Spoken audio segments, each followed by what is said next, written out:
Well, a very good evening, ladies and gentlemen. Welcome to another Flight Deck to Sim live stream. Today it's the 29th of August 2022, 3 minutes past 8 in the evening. We're back in Microsoft Flight Simulator in the PMDG 737-800. Very lovely night flight sector, as voted by you just prior to the end of the stream. It was pretty much 50-50, but 52% of you wanted me to fly completely live, so live time, live weather.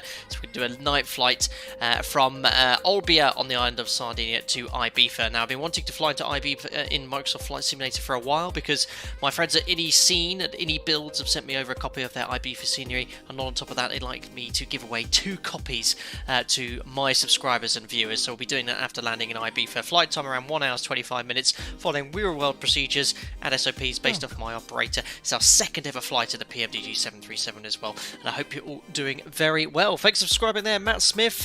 Listerman says, "Ayo, hope you're doing well there." Leah Russell, hello Skipper, hope you're doing well, very well, thank you very much. Very busy today.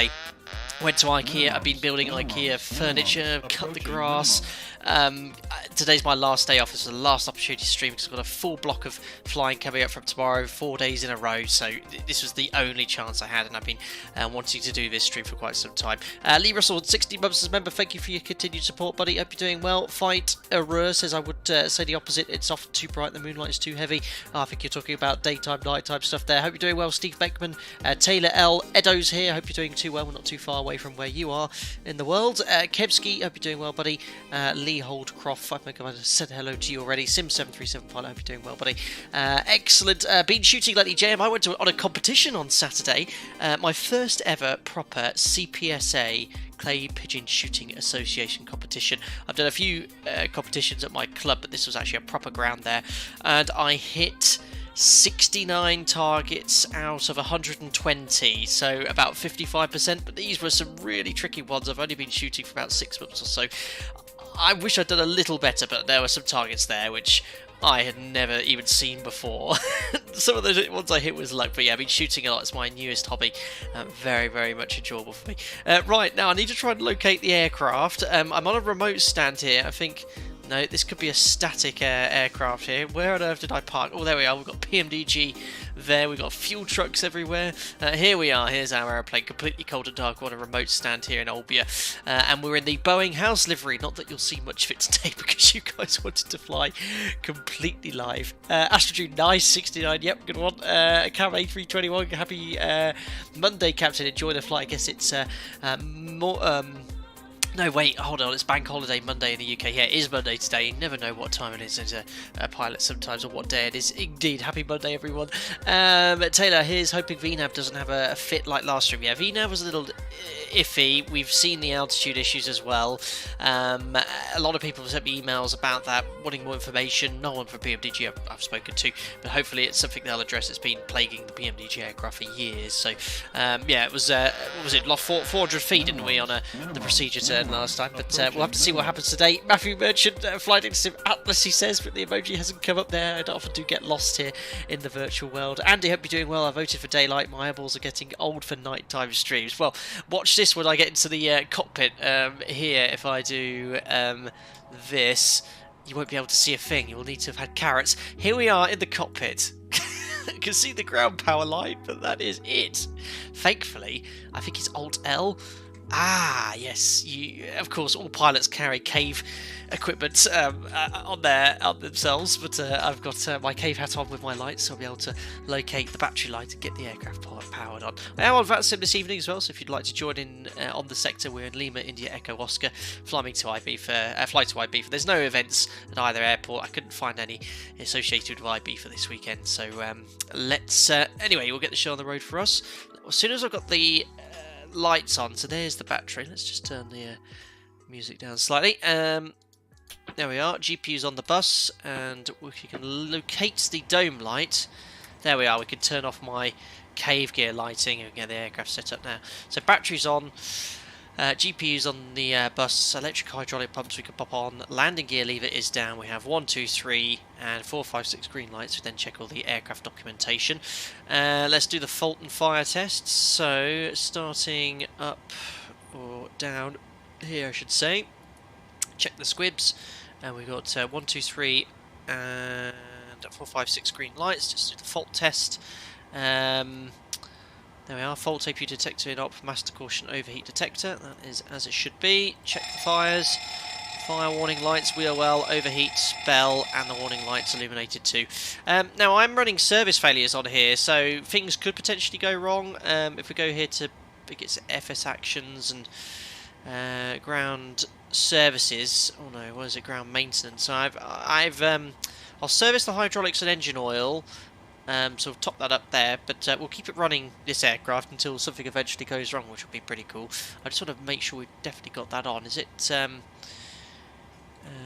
service-based failures? I'm not 100% sure it is, but I'm very certain it's on.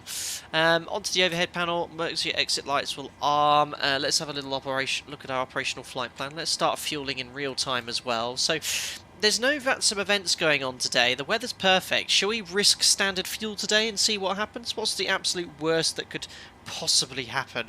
Weather in Ibiza is perfect. It's clear skies here and in Ibiza with no thunderstorms or inclement weather forecast. So let's take standard fuel and see what happens. 7.2 tons. What's the worst that could possibly happen? Jim Packer, hope you're doing well. Thank you very much for the €2, buddy. Can't wait for the alpaca party at Ibiza. Rum will be pouring, Jim Packer. Thank you very much. Hope you're doing well. I haven't spoken to you in a while, and hope you're doing absolutely fine.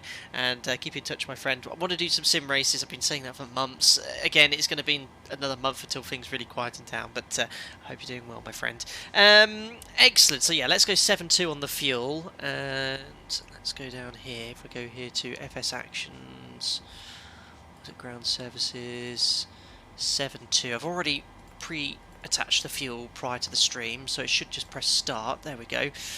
And looks like the fuel is being uplifted. Perfect. We're going to take 180 passengers on this sector as well, so let's go here 180, and we can start the boarding as well. There we are. So we're starting boarding and fueling real time. Just better make sure the seatbelt sign is off, because when you're fueling and boarding, the sign must be all off at all times. It's been busy all day. Ryan Video says, my goodness, is that at Ibiza? Yeah, someone said it was an event going on in Ibiza earlier on today. PMDG setup, apparently. That's where aircraft failures... none at the moment, but how do I see service-based failures on? Well, that's just to select individual ones. They do have a very comprehensive set of failures in the PMDG aircraft, which is pretty cool.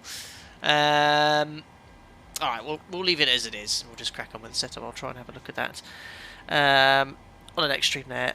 Paul Hamilton, does the Indy Echo Oscar in Microsoft Flight Simulator have the extended runway and extra turn-off, or do you have to use the older airport chart? Well, I'm very fortunate. I've completely forgot to mention I have the Olbia scenery installed. We have actually looked at this before in a sim, so this is the Olbia scenery today, so I don't know what the default one looks like, my friend there. Brian, hello, what OFB layout do you use for SimBrief? I use the Ryanair one, Romeo Yankee Romeo. It looks very similar to the one I'm used to.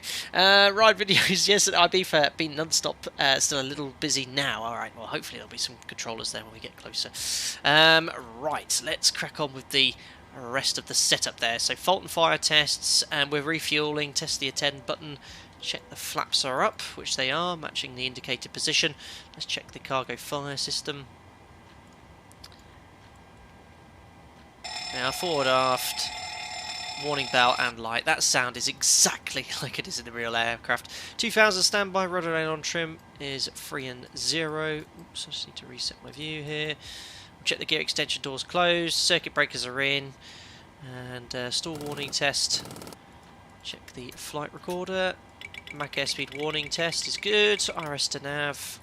Check the circuit breakers on my side, and then we've already started the boarding process.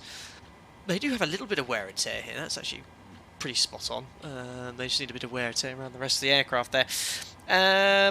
It's hard. It's easy to fly a 737. I'm in flight school. Glad you find it easy. I don't. Sustain Lamar. I'm the Transavia. Almost done my pre-flight. Very good. We're aiming to push back at past. That's on time. Always try to push back at 30 minutes after the stream started, and we're making good progress. Paul, unexplained, the Olbia scenery was released out of date. I just wondered if Olbia's Microsoft Flight Simulator was the same. I don't know. I mean, I would have had a quick spin around and look at it, but I don't know. Just to keep the show on the road here, I'll have a look for you. If you really like to know, drop a message in the comment section, I'll tell you. Excellent. Let's now turn up the lighting here. Background lighting, AFDS flood lighting. We need the panel lighting on as well for later, for when we turn the dome light off. And the lighting down here on the pedestal as well. Oh, it won't turn up any more than that. Usually goes a little more on the real thing. That's all looking good. We'll switch this over to hectopascals. I didn't have a time, guys, to pre-populate the OPT from my operator, but I am going to do the performance anyway to see how it is in real life. So based off an estimated takeoff weight of 64.6, we can take full 22k from the Echo intersection, no assumed thrust reduction. So QNH is 1016, MFRA will be 1037. This is from the real OPT app. So 1037. And we'll select centre. Now I must apologise because I made a mistake last stream. I said when you deselect the traffic button, the rings and the real aircraft stay. They do actually disappear, but if you select terrain, they do appear as well. So it was a little bit of lack of technical knowledge on my aircraft, because I was at the PMDG and I deselected traffic and I was like, oh, the fixed rings the rings have disappeared. I've never seen that happen in the real aircraft. And the reason is, if you select terrain or weather radar, the rings always appear. So in our aircraft, you know, traffic is on by default. We never actually have to push the traffic button. In the PMDG, it's selected off. So I've never in 11, 12 years seen it without the white rings. So I was like last stream, I said, oh, the white rings should be there. In fact, it is modelled correctly in the PMDG, which is pretty cool. Right, let's now load up the FMC with the operational flight plan. Let's have a little look on VATSIM. There's no ATC here. I'm just going to check the centre VATSIM controller as well. I don't think this area is getting any coverage at the moment. Let's have a little look at VATScope. Where am I? No, unfortunately no ATC at the moment. Not to worry, we'll base everything off the meta. Well done, Andy. Well done, Wes Wheel. Unbelievable.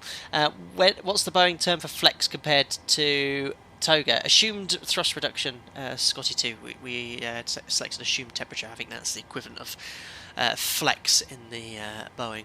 Right, so let's go here to FMC. I have now the latest AIRAC installed. That was updated via Navigraph. And we are in Lima, India, Echo Oscar, Olbia on the Island of Sardinia. GPS left. We're flying to Ibiza. I have been here a lot. Call sign today is Alpaca 29 India Bravo. Departure, runway 05. The SID we'll be flying is a SUTAD 7 kilo. SUTAD 7 kilo. Let's punch in the routing from SUTAD. So SUTAD Zulu 924 to Supux. From Supux Upper Zulu 924 to Ripal. And Upper Mike 603 to Morse. And I've actually never come into Ibiza from this direction, so I'm just going to have a quick look at the arrival here. The Morse 4 Victor. So departure arrivals, Morse 4 Victor. Oops, a bit too far. Morse 4 Victor. Just selected out of my operator's charts as well. So from Morse 4 Victor, that will take us to Nelux, and it'll be ILS 06. I've not been here for a while, so I think it's usually ILS. I think it's usually ILS Zulu. If not, well, no, maybe it's not. Maybe it's ILS X-ray. Let's select ILS X-ray via Demev. Let's have a little look at the FMC here. See if we can join all the dots. Plan. Step through this quite quickly. That's coming in from the south then, so Morse 4 Victor. Morse 4 Victor does come in from the south and it terminates at Demev. Yeah, that's good. Takes us all the way round in. Excellent. We might have a potential shortcut later, so we'll have a look at that. So that's in. We can activate it, execute, and we can go back to maps. So fueling is complete, 7.2 tons. That's what we requested. So we can pop the seatbelt sign 40, 30, on. Let's 20, just check the boarding. 10. Thank you very much to Lucas Filkins for the £3. Thank you very much, sir. Hi, Captain. Hope you are well. Very well. Thank you very much for your donation. Very much appreciated. I hope you're doing well as well, Lucas. Like your Jets 2 profile picture and like the white stars on the super chat. They always new stuff that happens now. Thank you very much, buddy. Hope you're enjoying your bank holiday Monday. Cheers, man. Right, so FS actions. Just want to make sure the boarding is complete. So we asked for 180 passengers. Yes, 180 is all on board. So we can put the seatbelt sign on, which we've done for refueling. And I just want to close the... Actually, you know what? I'll put the chocks on later and that will get rid of everything. So into the FMC again. Performance, 0 fuel weight, 57.7. Reserves for our alternate, which is Barcelona, if we do have to go. Remember, we're just taking standard block fuel. That's brave of me. I don't often do that on a live stream. 2.9. Cost index 30. Cruising at 37,000 feet. That is in the FMC. Top of climb wind is 284 at 64. That's in. Transition altitude here in Olbia is 6,000 feet. So the real OPT is saying for 22k full via Echo intersection, we're looking for an N1 of 93.3. That's perfect. 94.1. When I put the AP bleed on, that will reduce to 93.3. So the real OPT does match the performance data in the PMDG, which is great. Flap 5, the speeds it said will be 138, 139, 145. So take off, flap 5, CG is in. Speeds match the OPT. Excellent work by PMDG. So we'll close that. 146 on V2 on the MCP. And the trim is 6.2 units, which is setting now. Just make sure the parking brake's on as well. There we go. And trim is being set to... I forgot to show you. Look, yoke cam is active, so I can set the trim now. 6.2. This trim again. I think it's half the speed it should be. Really, with flaps up, it's still incredibly slow. They just need to speed that up slightly. Do you use an EFB in your company? If so, mind telling your viewers which, Sam Mays? It's the official Boeing OPT app. The official Boeing OPT app. You'll be declaring a mayday into Ibiza as you'll run out of fuel due to traffic. I hope not. We've got enough to hold for probably about 10 minutes with our... what's the word I'm looking for? Contingency, that's the word I'm looking for, as long as we don't use it. So that's all in. Routing's done. Overhead panel next. Yaw dampers on. Nav transfer display switches normal auto. Fuel 4 pumps. Check the crossfeed valve. Bright, dim, bright, off. That's all looking good here. Window heats we can pop on. That's looking good. Voice recorder can come on as well. Pax auto. We're cruising at 37,000 feet. The elevation in Ibiza is... It's pretty much sea level. It's 24 feet, so we'll leave that at 0. And that's all looking set on the overhead panel. MCP, flight director's on. It's an RNAV SID. I'll just set that to 81. Runway heading QDM is set. Order brake to RTO. Reset the fuel flow. And we'll go to legs page on Jim's FMC. Trim set. Nav aids are set for departure as well. We're all looking good. Now, I know what I forgot to do. I forgot to load in my flight plan from Navigraph, so let me just unload our last one, and we'll select new flight from SimBrief. That's the one. Perfect. So routing's really nice from Sardinia, right over the Mediterranean, flying overhead Menorca, Palma de Mallorca, and then Ibiza, past the airport to the south, 180 degree turn landing on the runway 06 today, likely. Let's just select some charts for departure. So we are on a remote stand here. I can't remember which one I selected. I think it was 108. And it's night time, so I'm going to be finding it difficult to locate that. We'll set the airport charts, and then the SID, which was the Sutad 7 kilo. Quite like how you can filter this. 50, so let's type in Sutad. 30, 20, 10. Thank you very much, Josh, for the £2. Appreciate it, buddy. I start my 737 type rating soon. How can I prepare? Josh, firstly, congratulations, starting your type rating. Very exciting time for you. Now, your operator should probably provide you some documentation. My operator, for example, they have a lot of dedicated manuals written by the training department about what to study for each session. Get up to speed on your FCOM 2, your technical knowledge. If you get hold of the SOP, start looking into that as well. You can never stop learning. There's a lot of information you need to take in, prioritise the SOPs and the technical aspects of things as well. And the QRH, once you get hold of that, start learning the memory items too. Best of luck to you. Very exciting time. Just going to have a sip of water, guys. That's better. Geordie, good evening. Got a question. If my threshold elevation is 206 feet, do I need to put 200 or 250 in the pressurization panel? Really doesn't matter. Just round it to the nearest 50 feet. So 206, 200. Let's say it's in the middle, 225. It really doesn't matter. 200 to 250. Just round it to the nearest one. Good question. Excellent. Right. So we have set up the aircraft. So a little briefing for you on a remote stand. Which stand is this? I honestly can't remember. A lot of activity going on around the airport. There's a lot of aircraft around too. We don't need to push back here. It's a tight left turn. It's a self-manoeuvring stand. But this is the dangers of operating at night. You can see here on this remote stand, there's no airport fog lighting. What's the lighting I'm looking for? Lighting like this, basically. So you have to be very careful at night. Make sure you have a marshaller. Keep clear of your wingtips, especially here it's quite tight with another aircraft on stand there. So we're going to start the engines, make a left turn off stand, and then we'll taxi out via Quebec and then Mike, and then we're going to go onto the main taxiway. We have Echo figures, we can take off from Echo intersection and from runway 05. And then the SID is the... I don't have the right SID here. Oh, I do, SUTAD 7 Kilo. So SUTAD 7 Kilo for us is climb to Echo Oscar 603. Echo Oscar 603 after 420 feet, 420 feet. Echo Oscar 622 and above 6,000 feet. So you see it says 60 above. You can actually change this to 6,000 by typing 6001. So it now does correctly display an altitude. And then we're going to go to Vagvu, and then to 623.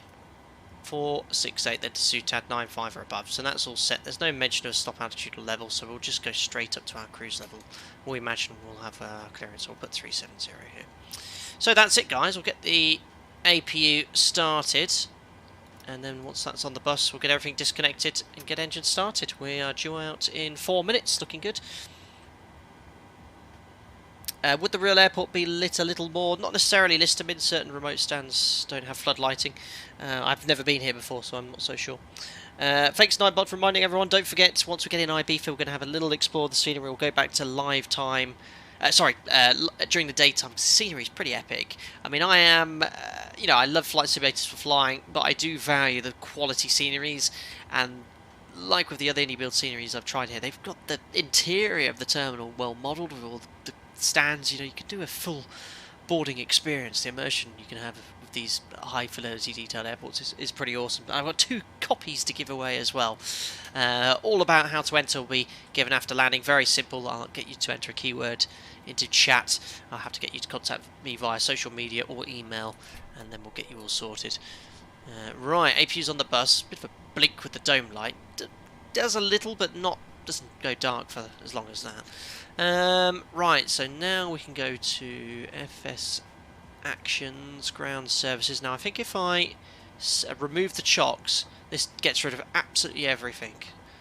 So if I go outside now, you should see Jose will be disconnecting the Jose from the aircraft. Oh, that's definitely a badum-tsh moment. The stairs should be retracting. There goes the baggage trailer. All pretty much ready to go. There goes the PMDG bus. Excellent. Domino Senior, you understand my humour, thank you. Paradiski, hi all. Does anyone know how to resolve the reverse thrust issue, as it's not working properly for me? I don't know if that's... well, it's not an issue I've experienced, so just check your key bindings. That might possibly help.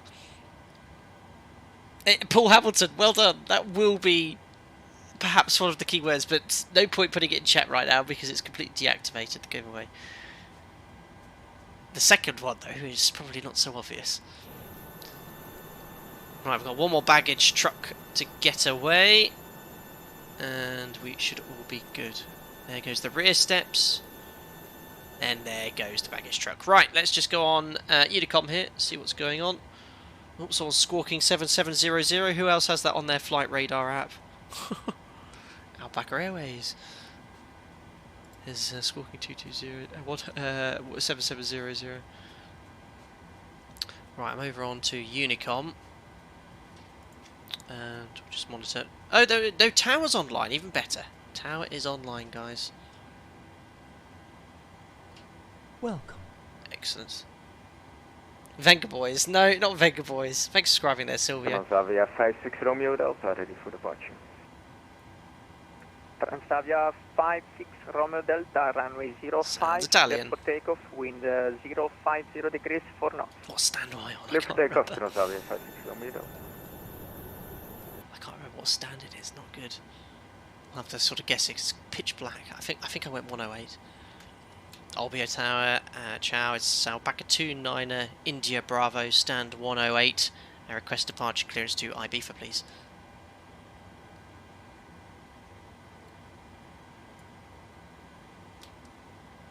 Definitely push the talk button there. Alpaca 29er India Bravo, you are cleared to Ibiza via the SUTAD 7 kilo departure, runway news 05, initial climb 5,000 feet, squawk 5506. Cleared to Ibiza on the Sultan 7 kilo, runway 05. Climb altitude 5,000 feet, squawk 5506. Alpaca 29er India Bravo. Alpaca 29er India Bravo, readback is correct. Grazie, and stand 108. Request engine start, Alpaca 29er India Bravo. Alpaca 29er India Bravo, startup is approved, QNH 1017. Start approved QNH 1017, Alpaca 29er India Bravo. Excellent, awesome. That's great to have some ATC. And we've got squawk 5506. We verify the SIDS in the FMC, which is the SUTAP 7 kilo and 5,000 feet on the MCP. Excellent. Right, we've been cleared for start as well. 5510 in the box. And packs off. Anti-collision lights on. Parking brake is set. Transponder as out off. Mode C. And we can now start engine number 2. Look, someone's just taken off. Looks like Transavia. And oh, don't forget to pop the LEIB light on as well. 7 Uniform Tango Roger. Due to flow measures for traffic for Ibiza, you need to wait 3 minutes. Uh-oh. That's not a good sign. Don't forget I'm taking standard fuel, guys. Anyone fancy going to Barcelona? N2. Uh-oh. N1. All pressure.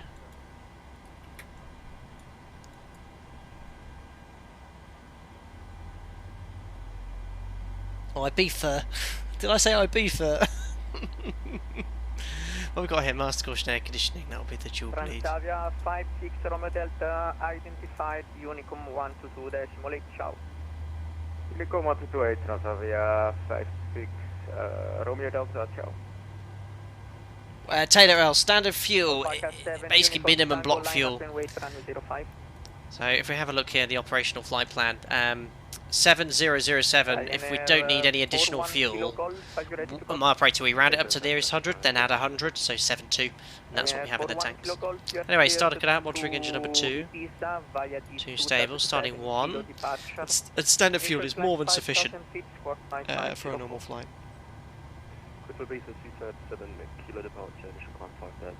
Single engine taxi, oh, don't do that, my operator.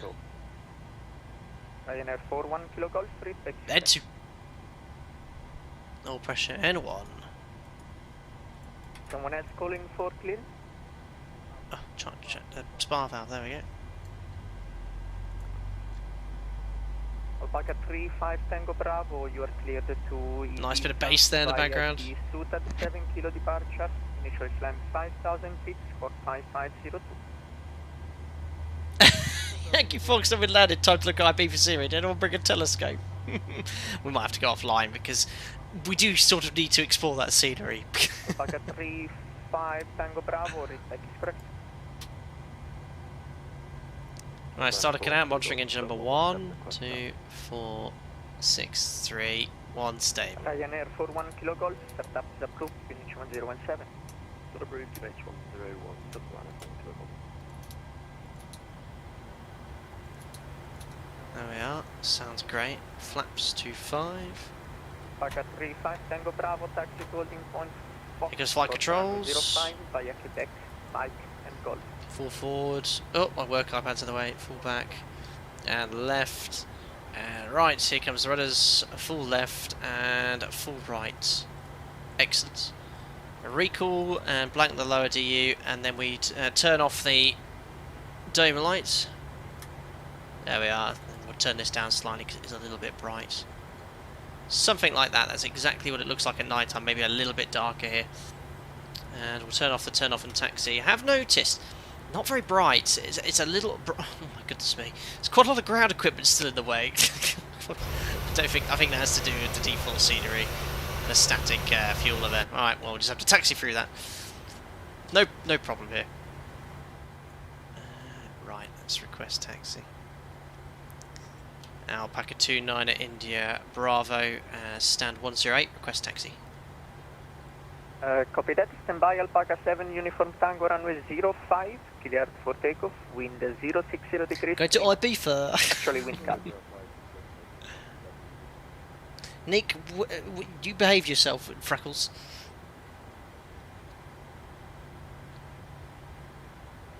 Alpaca 29 India Bravo, taxi to holding point Foxtrot runway 05 via Quebec, Mike and Golf.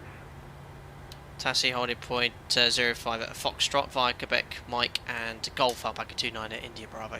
So 108 off the stand here, Quebec, Mike, and then Golf's the main taxiway there is holding point Foxtrot. So then, this will be interesting to get off this stand, recent parking brake. And let's firstly do a quick config check. What's now going on? Master caution. Right, so if I have to master caution like this, I think it's PMDG. Ugh. God damn it, PMDG, this is not a thing! It doesn't do this, I've never seen it do this. So I think the only way to clear it is just to... There you go, advance the thrust levers again. God damn it. Right. Config again. There we are, no takeoff config warning, full left. Alpaca 7 Uniform Tango, you are identified, continue on Unicom 122.8, ciao. 122.8, So yeah, that'd be concerning. Turning with all the ground equipment there.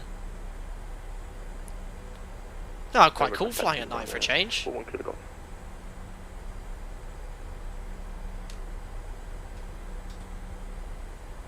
Not very Ryanair stand 41 Kilo Golf, taxi to holding point Foxtrot. It's very nice scenery by via Quebec, Orbex. Mike, Golf. Oh, what are you doing? Oh, crunch, that's it. Quebec, Mike, End of the Golf, stream. 200 Foxtrot 05 Ryanair 41 Kilo Golf.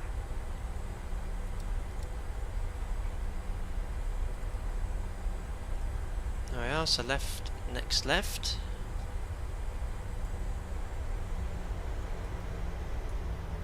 Ten knots for turns. Brakes are quite aggressive. All stations, due to flow measures, please expect 3 minutes after each departure. Okay, that's quite realistic actually.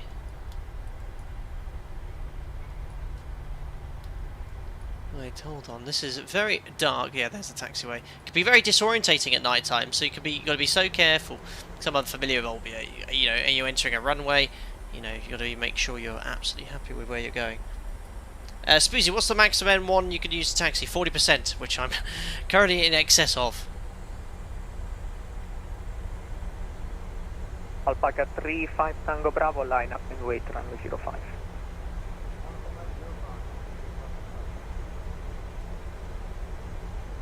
Excellent, right, let's do the before takeoff checklist. The config we checked, flaps we have 5 green lights, tab trim set for departure, 6.2 units. It's quite hard to see, but it is set, maybe a little bit more. There we are. Another ground-based vehicle wishes to end their lives. Oh, they're actually slowing down. crunch, sort of Toyota. Oh, what's it? A catering truck. Excellent. Pax Auto bleeds on, V-speed is set for departure. 139, 139, 146 set on the MCP. The departure is the Sutad 7 Kilo.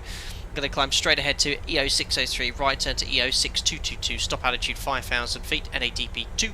Any problems will climb straight ahead to the MSA, which is over the sea in that sector. It is 4,000 feet, and we'll reassess the situation and go from there. Other threats: randomly placed ground equipment. That's reviewed. We'll imagine the cabin is secure as well. There we are. Full takeoff checklist complete. It's okay, that vehicle had flashing lights, no problem. Pangolin, okay, watch the stream on TV whilst trying to beat gaming PC into functionality. Oh, good luck with that. Alpaca 35 Tango Bravo, runway 05, cleared for takeoff, wind calm. There is an alpaca on the runway, and he is in the alpaca paint scheme. Excellent. Oh, someone's purchased some merchandise. As you go through that, made me jump. Classic pullover hoodie purchase. Thank you very much for your generosity there. Thank you indeed. Ooh, I was holding the push to talk button there. There's Echo. Where's Foxtrot? Just got to be careful here. Too busy being excited by the merchandise purchase. There we go, Foxtrot. My goodness, 40, thank you very much, sir. 30, 20, Pullover 10. hoodie. And thank you very much, Tinners, for the €2. Very kind of you, sir. He says, $2 holler. Thank you very much, buddy. Appreciate it. God, I gotta remember my push to talk button is on the left hand side. My brakes are set to the right hand side. Nightmare. Oh dear. That taxi light is weak, like a flashlight with a low battery. To be fair, it isn't that great. Well, to be fair, we are having the new lights, or the newer lights like we have here, turn off and taxi with the LEDs. They are much better. This is sort of what it looks like with the conventional halogen lighting. But it is pretty poor, to be fair. Sometimes when it's very bad, you would turn on. Well, not the new on the newer aircraft with the LEDs. It's never this bad. But sometimes you have to turn the lights on there. Line up and wait 05 Alpaca 29 at India Bravo. Right, we can clear to line up and wait. There you go. In real life, the LEDs are much brighter than this. They're really quite effective.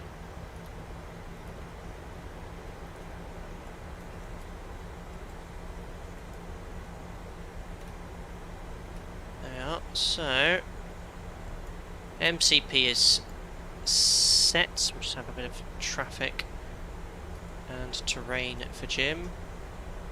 Transponder is set to TARA. Strobe lights on. I'm waiting for our takeoff clearance.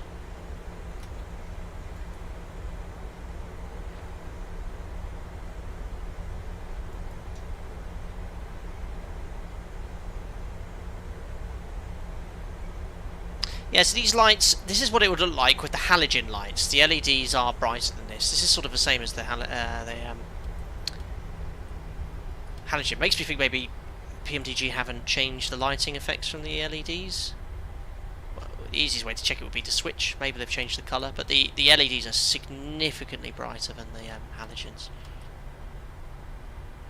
There we are. All lined up, ready to go. Perfect. Actually, just before, I'm just going to go to YoCam because I've accidentally left the alerts on for this. There we go.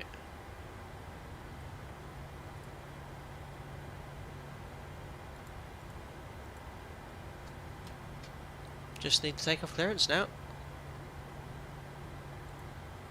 And what I usually do is turn off. There we go. Fixed it. The LEDs are so bright, they are. LED runway lights are the worst. Oh yeah, runway lights, LED, they are the worst. It blinds your retina, it burns your retina on takeoff.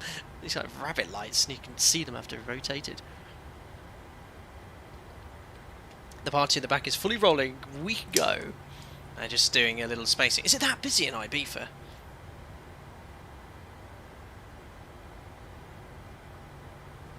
$25 arrivals. All sorts really. A few alpacas. It's 25. 29 India Bravo, runway 05, cleared for takeoff, wind calm. 305 clear takeoff, Alpaca 29 India Bravo. There we go, there's the timing. Tokens in chat, ladies and gentlemen. Let's go to the party island of Ibiza. Right, 40%.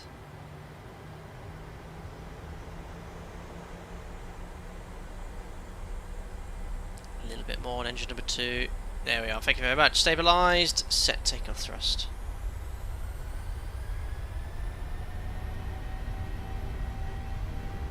There we are, takeoff thrust sets, indications normal. A little bit, it's just Microsoft Flight Sim rudders. Checked, release forward pressure. Very static. It's okay.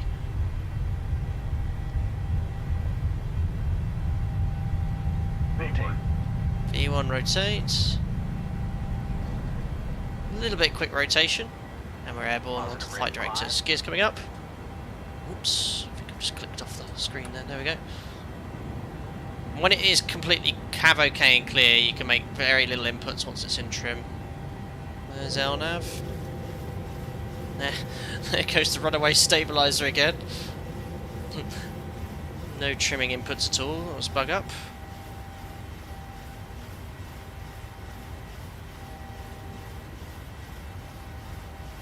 Alpaca 29 India Bravo identified, Unicom 122.8, ciao, enjoy your flight. 122.8, and thank you very much for the ATC Alpaca 29 India Bravo, ciao. Flaps 1. If the trim was trimming that long, you'd be full nose up or full nose down. Ryanair for 1 kilo flaps golf, up. line up and wait and is... Let's go to Unicom. Stop trimming.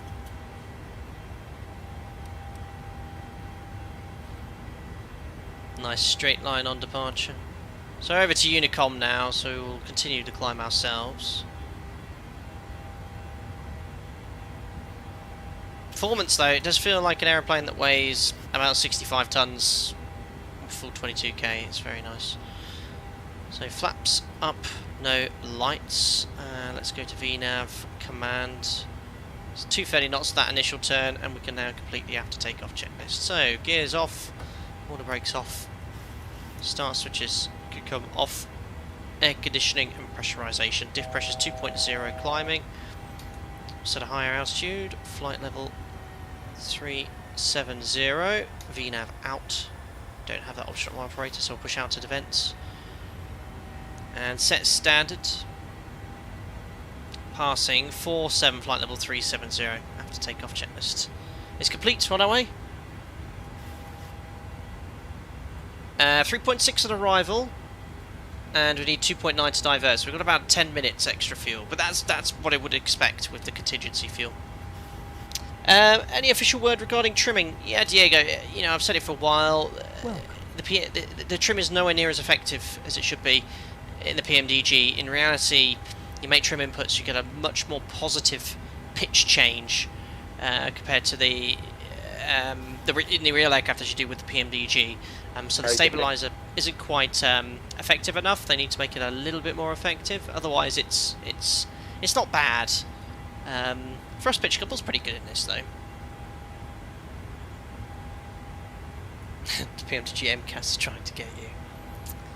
Luigi Scott, what does start switch continuous do? It provides a continuous source of ignition. We use it in takeoff, landing and icing conditions. Just slightly decreases the risk of a flame out. That's apparently the reason. There's no actual documentation on that, but that's what I've been told. Mason, if you could make cross the pond the PMDG BBJ with auxiliary tanks, sounds like a good idea. Mason Island, we did our first ever cross the pond in a 737-800, albeit with not many passengers on board, but ferried it, and yeah, full tank of fuel, we made it. But for any sort of useful payloads, yeah, you won't get across the Atlantic in a 737, not an 800.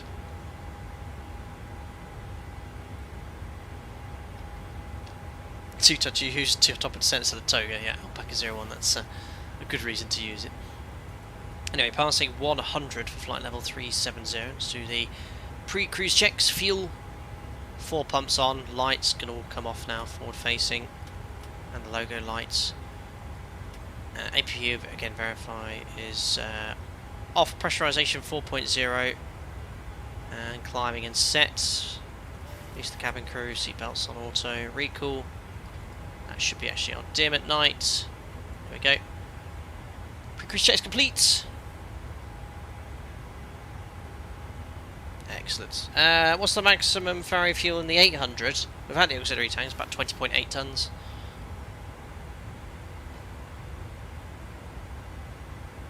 I believe they're aware of trimming related issues. I believe so as well. I went from Boston to Dublin in the regular 700. Yeah, Boston to Dublin's no problem with the prevailing winds. I mean, you can do that in less than 6 hours. Westbound a little bit trickier. Oh, because I want to save fuel. What was that ATC said? Direct to Soutad. Oh, thanks.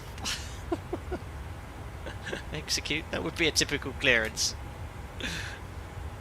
That's probably saved about 200 kilos because we're in the climb, using a lot of thrust.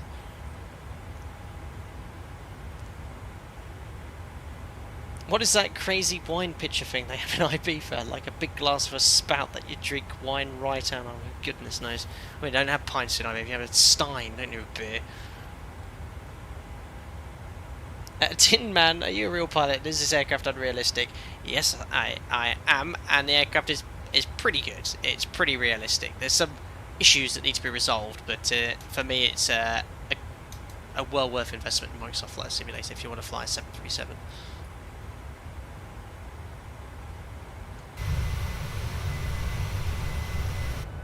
There we are, it's a wing view, but pitch black as it would be at night. It's looking towards the engine. I can put the lights on. There you go. That's a familiar looking view for anyone below 10,000 feet. Minimums, approaching minimums. Liam Echo, Liam 3, 27 months as a member. I'm guessing that's you, Liam, who's changed your name somehow. So I hope you're doing well. Thank you very much for continued support too. Stay safe, my friend. There we go. Right, I better turn these off before someone in chat tells me off. Mega.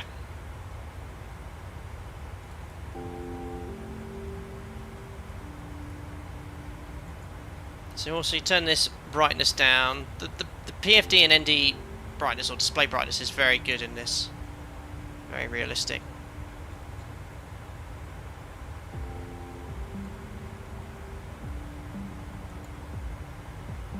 And you'd have this turned down a little bit more as well. Something like that. Excellent. Perfect. Well, I'm sort of glad we went night flying. This is live time, live weather right now. Here's the rest of the island of Sardinia. Sorry to burn your eyes. And over the Med, as mentioned earlier, over in Mahon, Palma, then Ibiza. Better go to night mode, hadn't we? There's that lovely cheeky shortcut I gave myself. Welcome. Are you a vegetarian? No, Nick. Or do I do eat a lot less meat, especially red meat.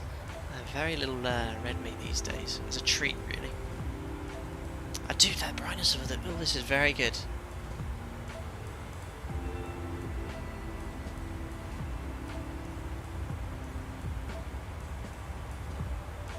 Paul, my Olbia scenery question was answered for me during your taxiing. Old airport runway and turn-offs. Narrowgraph up to date, but charts show extended runway. Okay, they need to update that then. Danny Robo, look how dark that looks in Microsoft Flight Simulator. That island isn't full of big cities, I know, but wouldn't it be more visible? Yeah, maybe a little bit more. It's pretty good. It's a little bland, but I don't know what city that's going to be on our left there.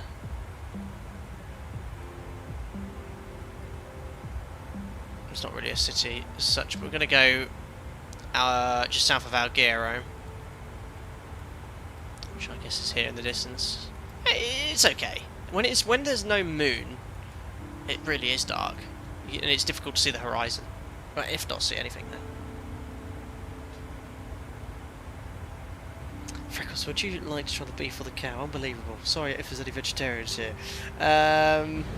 Real Boy John Brown is very calming, just tuned in now. We love a bit of chill music here. Brandon Marchand, thank you very much for the £1.79. He says, how do you tell the FMC to divert during the cruise? Brandon? How do you tell the FMC to divert during cruise? Sometimes it reads it, sometimes it doesn't. So thanks for reading it out there. Cheers, Brandon, for your donation. Great question there. So let's imagine we had to divert to Laugero, Lima India Echo Alpha. Well, actually, I presume it's this airport. Go to the route page, and then you type in the destination field your airport. So Lima India Echo Alpha, the airports you'd like to divert to. I won't execute it here, but when you go to departure arrivals, there you can then select your arrivals for your diversion airport, execute. Whilst that's going on, you'll be liaising with ATC to get yourself a sort of a vector and an initial descent. He'll route you perhaps towards an RNAV waypoint, and whilst you do that there, you do the departure and arrivals as well. I do have a full-blown diversion tutorial which sort of follows diversion from your destination whilst you're holding. It's sort of the same principle. So if you type in diversion tutorial flight deck to sim, have a look at that and that will tell you what you need to do in a bit more detail. The aircraft just ahead of us there, he is climbing to 1,300 feet below. He's actually laterally very close to us. That would be an issue, so if there was ATC, they'd be definitely do something about that right now. Great question, and thanks for your donation, Brendan.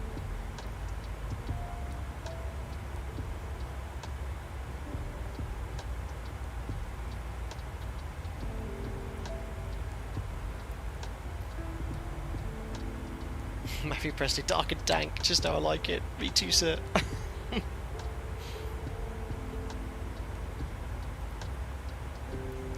I am Phil, I'm trying to get my hands on real Hong Kong maps with no luck up to now. To a full scenery with the third runway. Any chance you know where I can find at least one? I feel like I haven't done any stream or flight into Hong Kong, so I really don't know where to start with regards to what scenery to get there, sir.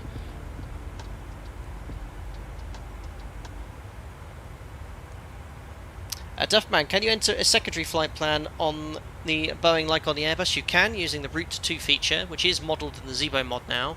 It is not modelled in the PMDG 737. There'll be an option here saying Route 2. There is an option for alternate destinations, which I guess is a Boeing option because we don't have that.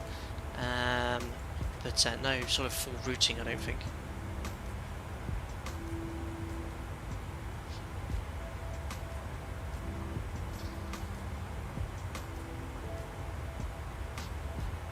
Sam Eaty, yeah, diversion plotter. Oh God, I haven't seen one of those for years. Work out where you are, and then use your plotted winds aloft to work out your heading and time it will take if you're a real pilot. Just imagine doing this in this thing. Maybe in your 150. I remember having to tune a radial, or cross radials, or radial in a distance to work out your position.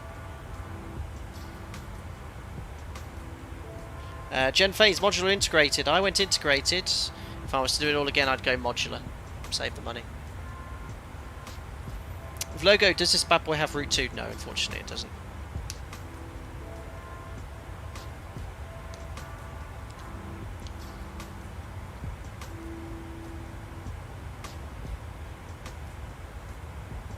Have you tried Charterfox? I haven't some 737 pilot, but I have heard of it.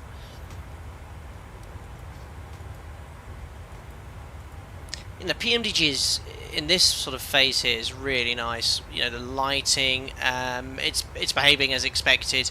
We've got quite a high climb speed because of our Costa Index. Not only that, we have a headwind component during the climb too, so it does give us a higher indicated airspeed, so it has a slower climb. That aircraft is super close to us.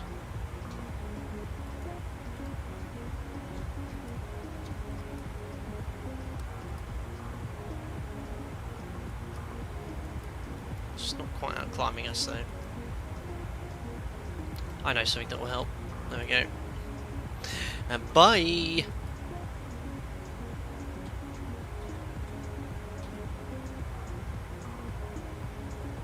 So we're now training airspeed for altitude and climbing up to our max rate speed. Should increase our rate of climb temporarily. But this will get us up at the shortest possible time. And this rate of climb, if you're selecting max rate, is pretty accurate as well. This is, you wouldn't notice this in the cabin at all.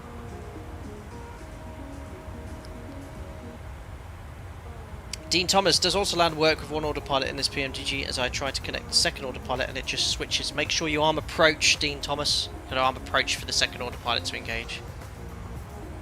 But it does work in the I've not tried it in the 800, but we did in the 700 and worked, so okay. It's pretty good. Everyone's asking about Route 2. Route 2 in PMDG. Why is everyone asking that? No. No Route 2.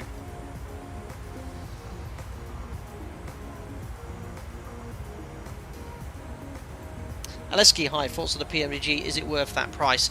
Yeah, I mean, we all know Phoenix is very reasonably priced, and I think that's where the market could potentially be going. I'd like to think that is. There's a few add-ons worth a bit more. I think PMDG as it is, the 800 for, what is it, $70? I know it's on discount at the moment, is a good price. I think if you want to enjoy the PMDG and you're really not fussed what variant, get the 600, half price. But obviously the 600 is not the one everyone wants the 800, but I think the price is good. Ilias01, is wake turbulence model in Microsoft Flight Simulator, and have you encountered one in the sim? I think not, and I haven't encountered it in the sim. I have encountered it in real life. Nothing bad, you know. I mean, wake turbulence is potentially very dangerous, but I've had a little caught the edges of bits, and it's just caused the aircraft to shake off or shudder quite quickly for a short period of time. Fighter, do you use Route 2 feature that much in real life? Every sector we use Route 2 to load in the next sector. Helps save time on quick turnarounds. Pablo, what's the difference between heading and track? Heading is where the nose of the aeroplane is pointing, so right now we have a slight wind to the right, so our heading, matching the heading bug into our heading indicator, is 266 degrees.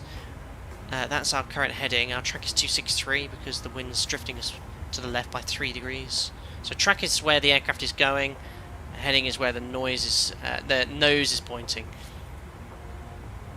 Imagine trying to cross a river, a flowing river from A to B in a straight line. If you were to point the nose of your boat straight towards the bank of your target, you just end up being drifted as you row. But if you actually point the nose of the boat upstream, you can actually row in a straight line towards your target. Sort of the same thing, really.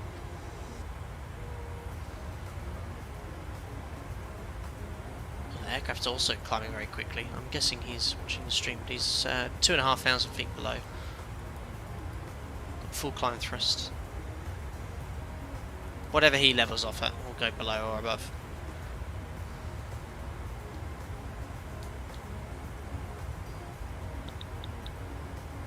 Stephen, 600 is the best entry to the 737. Doesn't need Microsoft Flight Sim 2020 either when it's pitch black outside. No, we can't really enjoy the scenery today. It's absolutely pitch black.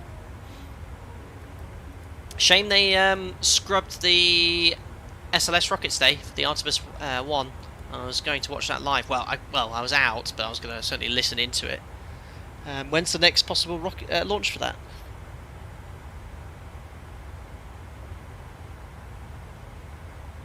Nebby Dragons, hope everyone is having an amazing evening. Well, I certainly am.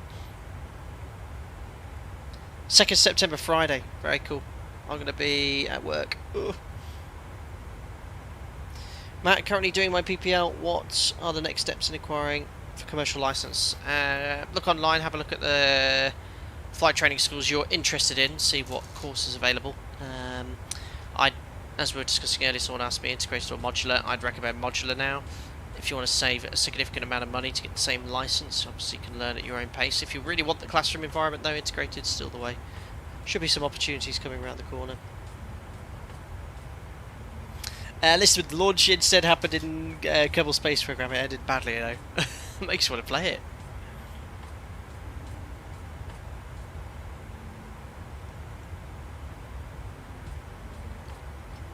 Yeah, want to go.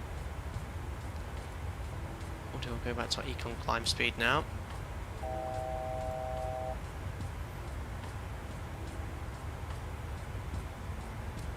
Aircraft is only 5 miles ahead, too close. probably did the full arrival, and I did that shortcut, so I did all that work by ATC for the 3-minute spacing. Brandon, what would you suggest doing after leaving sixth form? Get a job for 2 years and start pilot training, go to university and go that route. You don't have to do that route. I mean, I started working when I was 16 whilst doing my A-levels, and certainly my employer, when I went for my job interview, really liked the fact that I worked a frontline job. You know, I was working hard. I went to the supermarket selling chickens, as many of you know, in Morrison's for 3 years, 2 years during sixth form. Then before flight training, took a sort of year out. I was just saving as much money as I could for accommodation during flight training. And they like that, so it's completely up to you. I mean, there's not really a university degree you need to become an airline pilot. I'd certainly recommend that if you want to go to university, experience that life, get a degree. You know, it's potential for other career opportunities as well if you, for whatever reason, can't become a pilot anymore. So yeah, the way I did it, I'm happy with. Finishing school, A-levels, up my hours at work. I did my private pilot's license because I was going to go modular. Back then it was sort of airlines did prefer an integrated student. It certainly isn't the case now. I know that for a fact. Anyway, top of descent, 215 miles away. 36, so we've got a little over half an hour until top of descent. Let's do a fuel check at Kupin. That traffic's levelling off ahead of us. So what I'm going to do, let's have a look at our cruise there. So Optimus 386. It's a very high Mach number actually for Costa X30. 794. I suppose with the headwind though, no, it might not be too far off the what we're looking for here. Let's see what that traffic ahead does.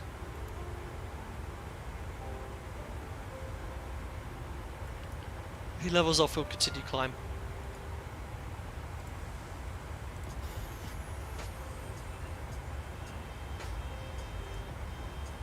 So the arrow indicates he is changing his altitude by more than 500 feet per minute. Yeah, he's leveled off now.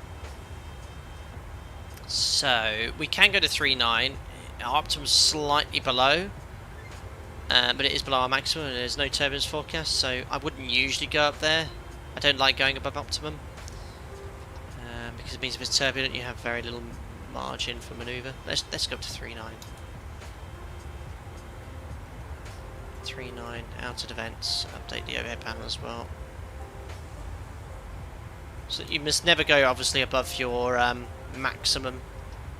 Yeah, the optimums are 387. We'll continue climbing. Climb performance here is very good in the PMDG, very representative of the performance of the aircraft at this altitude. Paul, did you ever work out how many chickens you need to sell? Unbelievable. James, if you go to university, what degree would you recommend? I really don't know. Well, funny enough, I actually did a foundation degree whilst at Oxford Aviation Academy, so I do have a foundation degree in air transport management.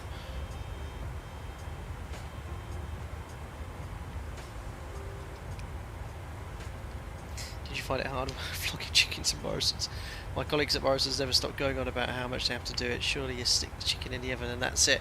Pretty much, James. I mean, if I remember rightly, we had to go back to the fridge, you know, put the chickens. We had two ways of cooking. We had a rotisserie, or sort of like a steam oven, which always made sort of juicier chickens. And then once they were cooked, we temperature probed one at the front, one at the back. I think had to be over 70, and then whack them on the plate. Back then, roast chicken was £3. I remember £3 for a chicken. This was back in 2006, 2007. What are they now in the supermarket? £5, £5.50. Almost double in price.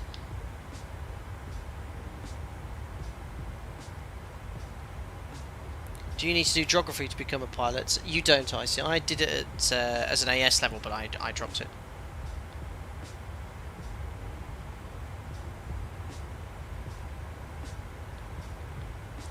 MP Bell tried using VHF Com 2 to listen to the ATIS whilst having ATC on Com 1, but it seems that you cannot use both radios at the same time. Is that your experience in the PMDG? You know what, MP Bell, I've never tried listening to two radio frequencies on VATSIM in the PMDG 737, any of the variants. Should be able to. I know the Zibo mod can do it. but it's it should be possible. Unbelievable, Boz. Welcome. Thanks for subscribing there, Vizwant Rosewan, or Roswan. There we are, 390. Right, it stuck us. It cost an X30. It stuck us right below MMO. I mean, we'll do it. Optimum here. See, we're above our optimum. In reality, there should be a much tighter manoeuvre margin here. If you're at optimum, usually the manoeuvre margin is you've got about 20 knots to play with. So this yellow bar should be about here for optimum. With this gap, it should be about here. There isn't much speed to play with. So, you know, if I was to be very critical here, you just need to slightly increase the minimum manoeuvre margin at this height. But the Zebo mod's no better, and it's very difficult to model. The manoeuvre margins in the mod are also quite large. H. Martin, have to leave. Good night, sir. Thanks for popping in. There you go. Joel has had no issues with 2 frequencies. Perfect.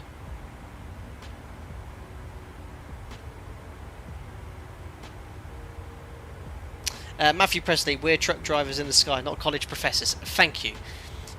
It is sort of an impression that you need to be very intelligent to be a pilot. I can assure you that is not the case. Oh yeah, the modelling of this is incorrect as well. The main panel light should turn down the clock brightness, so it's stuck permanently bright. Look, that should be off now. I was trying to turn it down, but it won't turn down because it looks really bright. Yeah, exactly. Glorified taxi driver, as my friends like to call me, which is too far off of the truth. It's a well-respected job, of course, but you don't need to be hugely academic. You need basic arithmetic, basic science. You know, not university level or A level is required. And I'm not saying don't DOS at school. You know, work as hard as you possibly can. But this career is achievable for a lot of people. Grade-wise, there are certain elements of being a pilot, certain sets of skills you need which not everyone has. So good hand-eye coordination, good ability to multitask, deal with stressful situations calmly. You know, a lot of traits required which not everyone possesses, and that is usually sort of during your initial interviews for flight training schools. Those sort of things are spotted. So yeah, you've got to be of a certain person. Nathan, 737 NG driver recommends changing game 1 limit to continuous in high altitude cruise. It's an extra safety margin for potential low speed problems. Is this an SOP at your airline? Could well be. And he's quite right. So yes, at the moment, if we get into a low thrust situation, the auto throttle will only set a maximum 96.5.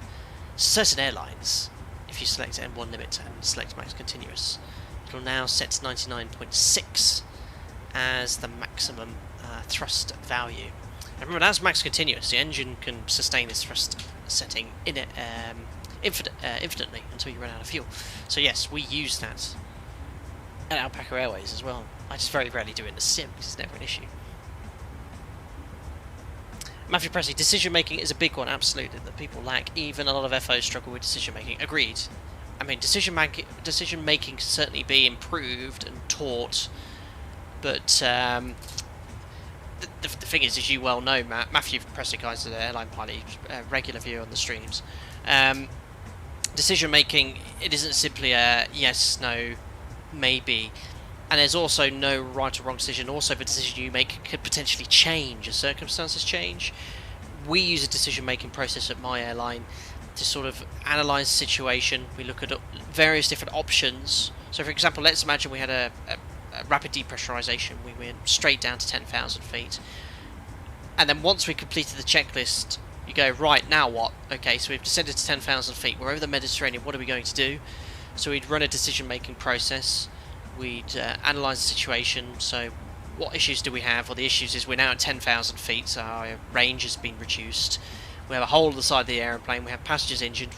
We get a lot of information, you know, weather, suitable airports, so could we turn back to Sardinia, go to Alghero, go to our departure point?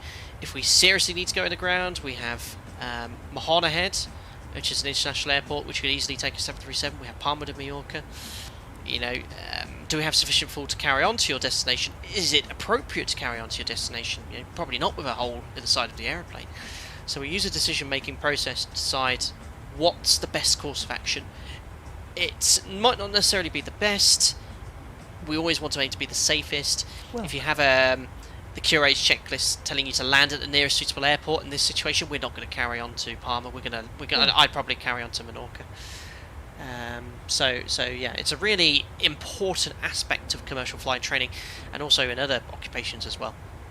The decision-making process, and one that's my operator is something we call a CRM learning objective. So it is stressed within the training department, the importance of decision-making. Welcome aboard then, Maestro TV and Andre19. Hope you're doing well, guys. Welcome aboard.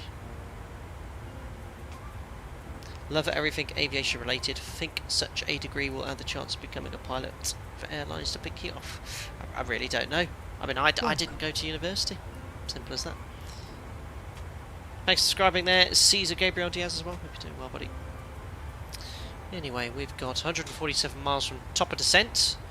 We've got Tower online in Ibiza, and only Tower. He's going to be a busy man. We've still got that traffic directly behind us and directly below us. That could be a little interesting. You can actually see him ahead there. Let's start getting the approach ready anyway. Oh, let's do a little... I keep forgetting to do a fuel check. Let's have a look at Success. We're there in 3 minutes.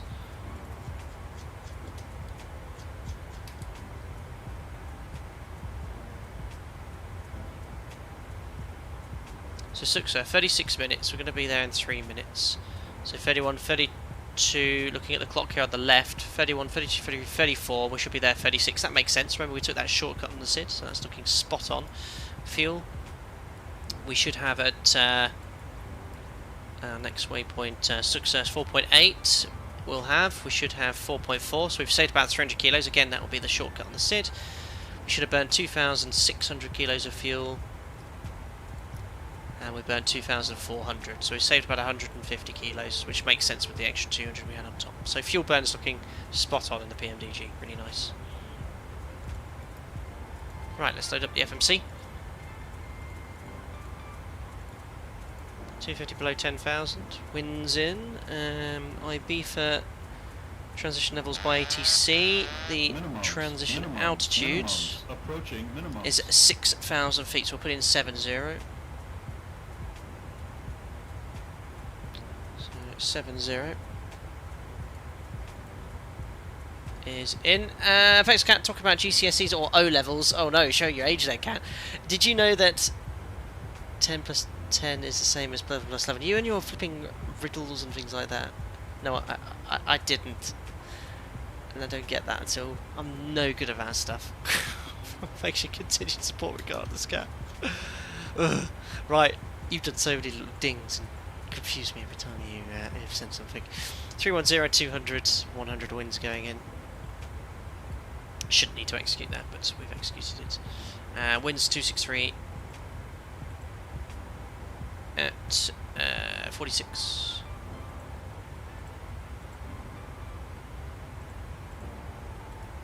.200 winds, 263 27. 100 is 268 at 16. Winds are all in. Let's have a little look at the weather in Ibiza. It's glorious this evening. Winds from the east, clear skies, 28 degrees. QNH is 1015.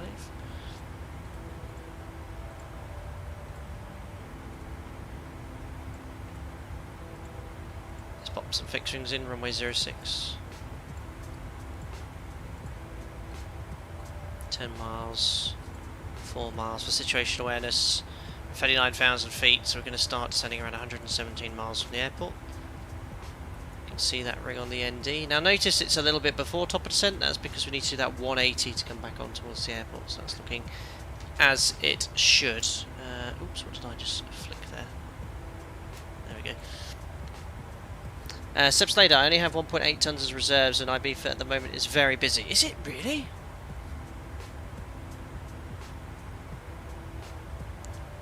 I don't see it. I see in Ibiza, I can see 3 aircraft on the ground and 2 aircraft on final. Is it that busy in Ibiza?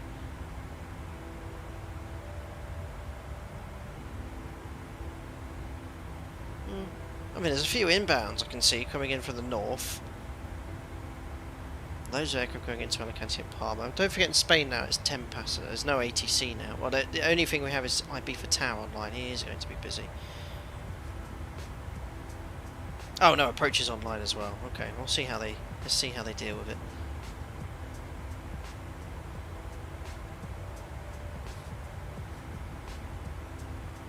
Keep a close eye. Oh, London. Yeah, someone mentioned that in Discord. He's the Twitch guy. Yeah, Twitch. London controller Twitch. Approach and Euro control. Ah, excellent. Right, fixings are in. Let's have a little look at the arrival.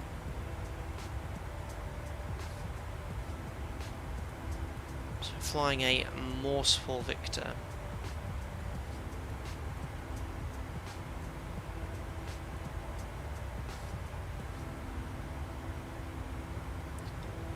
November.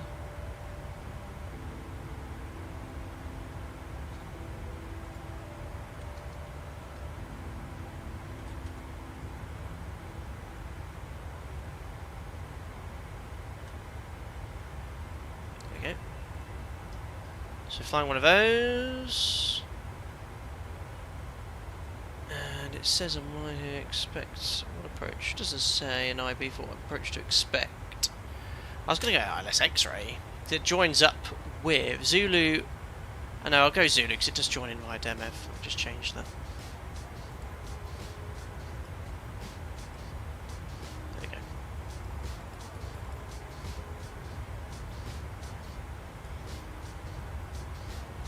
Oh, hold on. Let me just check my Fly Live. Oh yeah, Fly Live has frozen already. Let me just reset Fly Live, guys.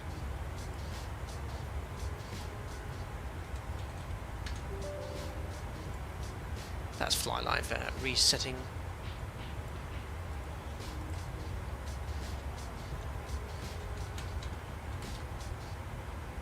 Didn't freeze last stream. There we go. Just want to make sure I've got the landing rate. It should be on. Well, I've just tested landing rate, so it should have come up on screen. Yeah, that's working fine.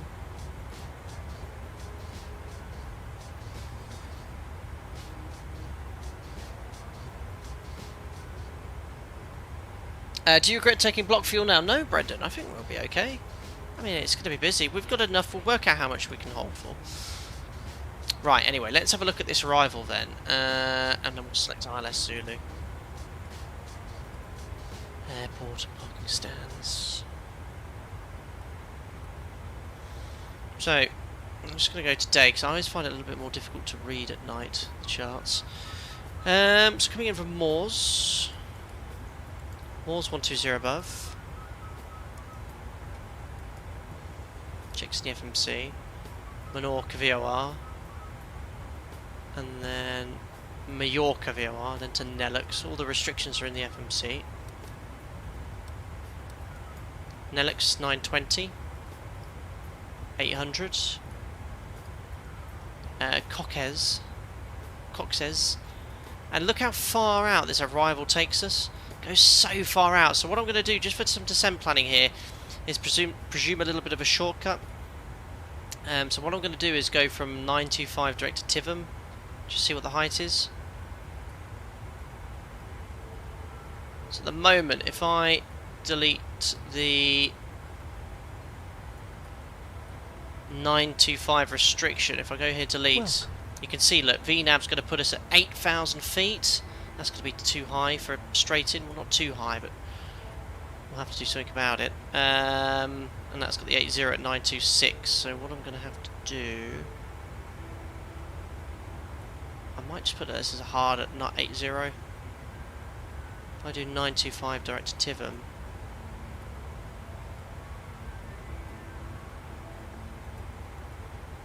So if we get a straight in like this, that's all looking good. Nicely done by PMDG. Oops, I want to just press delete here. I just want to see at what height we want to be at this point for a straight in approach, really. 4,800. As at 3.5. So what I'm going to do is put this at 5,000 feet hard. And that will allow for a straight in approach. Be at the right height for that. So 925, 5,000 feet. There we go. And what I've done there, I've told VNAV, look, put me at 5,000 feet here at this 925 waypoint, and that way I can fly a straight in approach. If not, we'll just have to go around at 5,000 feet and then break off.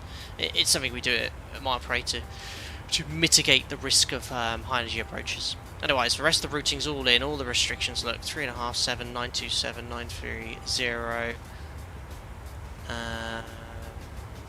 That's after the base leg turn. 95, 927, 210 knots max. That checks, 930. Really nice, all good.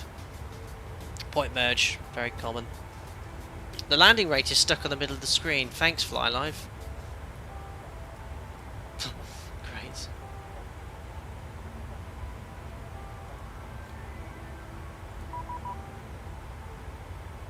Someone's asked me to contact them. Right. Oh, it's stuck on. I'm just going to have to delete landing rate then. There we go. Got some ATC coming up anyway.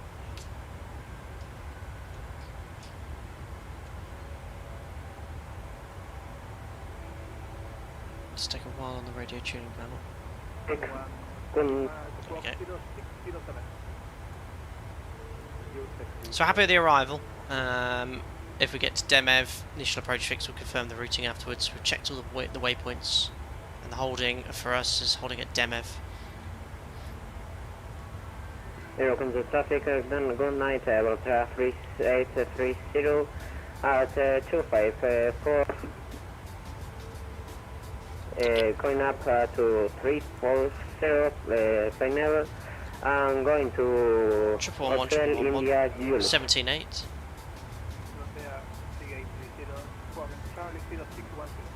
Controller's really quiet. Can you repeat for squawk for the Botea 3830, please? Botea 3830, squawk 0610. Frequencies, courses. Pues squawk 0610, Botea 3830, thank you. Volantaire's got a loud mic. Eurocontrol, hello, it's Alpaca 29 India Bravo, maintaining flight level 390 inbound to the Mahon VOR. Alpaca 29 India Bravo, air control, hello, identify, please say indicate speed. Decimals 80 Alpaca 29 India Bravo. Copy that, please reduce to decimal 75. Decimal 75 Wilco Alpaca 29 India Bravo. So cruise 75, some spacing going on here. That's what Eurocontrol has to do. Give us a bit of a gap here between this and the traffic ahead. There we go. So frequencies are in, courses are in. Eurocontrol, good evening. Minimums for a Cat C aircraft. RVR's non-standard 1,000 meters. Full approach lines 259 for hello, minimums. identify, call ready for descent. We'll call for descent, thank you. So the thrust behaviour here is all the thrust. Control level 3830, squawk 0610 in the box. Voltaire 3830, identify, climb, flight level 340. 259. Climb to flight level 340, Voltaire 3830. My ears, my ears. Alpaca 25 Juliet, contact Ibiza. QH 1015. Approach on frequency 134.825. 134.825, there is Alpaca Algeria. Got alpacas ahead as well, it's great. So frequencies, courses, minimums are set, and the QH as well. So we're going to come in via Demev or Vectors. Demev Tivom Osnuk. Demev Tivom Osnuk, platform 3000, then down to 2000 feet, where we'll set final approach fix in the glide slope at Foxtrot 06. It's a 3-degree ILS. You can't check that. They need to add descent angles in the FMC. They don't have them for ILSs, I've noticed. We always cross-check that against the approach path. Pappies both sides of the runway, high intensity approach lights. The missed approach is a bit of a wiggly one in Ibiza. Climb on runway heading to 800 feet. And right turn 2 miles, 2 miles. There's 172 on that track, max 25. 121 from Ibiza 17.8 to 7 DME. And right turn 9 DME arc till he gets to 163 outbound to climb to 2,500 feet. So it's quite a low stop altitude in Ibiza. 2,500, we can climb to 3,000 as directed. I'll go to 2.5 initially. So com failure, missed approach, DME reads 0, threshold, that's it. Landing then, 06, we'll plan to vacate at Foxtrot 2, so 2,800 metres, probably about 2,000 metres needed for Fox 2, so that'll be order break 3. We're going to burn 700 kilos of fuel before landing. Landing weight is going to be 61.4. Flat 30 order break 3. Let's just check those reserves as well. So operational flight plan to divert to Barcelona, we need a minimum of 2.9 tons. We are arriving with 3.7. So we've saved a lot of fuel in this sector. 800 kilos. It's about 20 minutes of fuel. The reason we've saved that is those shortcuts on departure, contingency as well. I wouldn't have expected to save quite as much as that, maybe about 600 kilos, 15 minutes or so, but we'll use it. Landing rate's still there, what is going on? It should be. Flight level 250. 250, Sorry about that, guys. Good evening, Ryan. 41 Kilo Golf, flight level 390, inbound to Ripple. I've disabled it. Ryanair 41 Kilo Golf, zero control, hello, identify, call ready for descent. Wilco, Ryan 41 Kilo Golf. Right, I'm just going to re-add it one more time. I think I know why it stayed, because I was still in the overlay screen.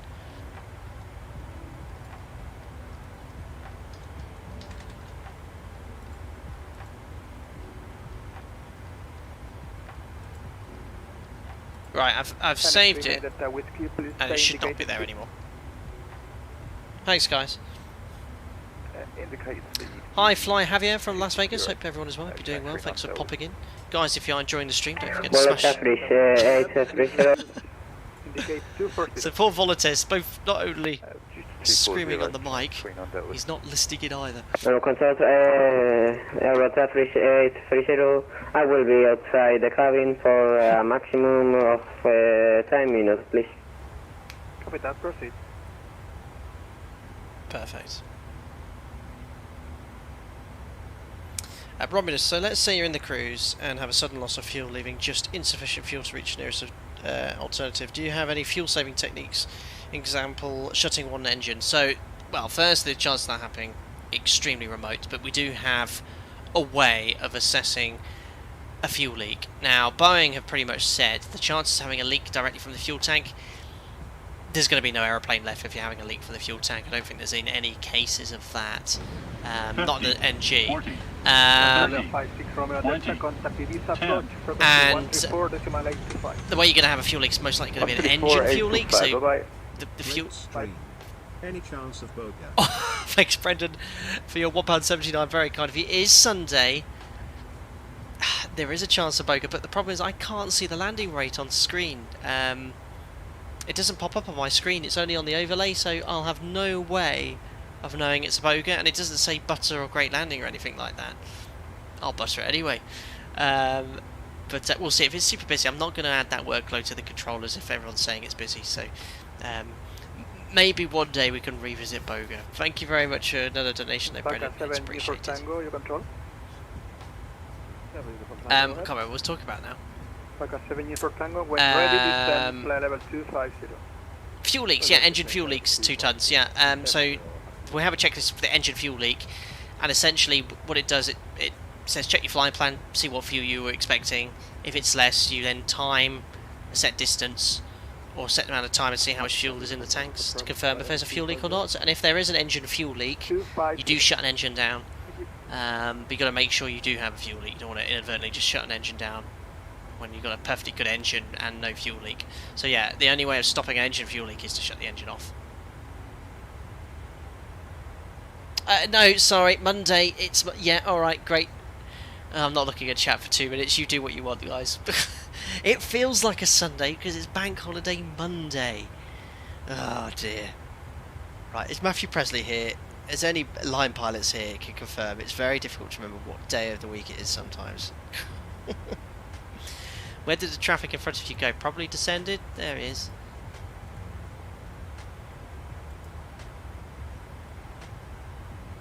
Anyway, there's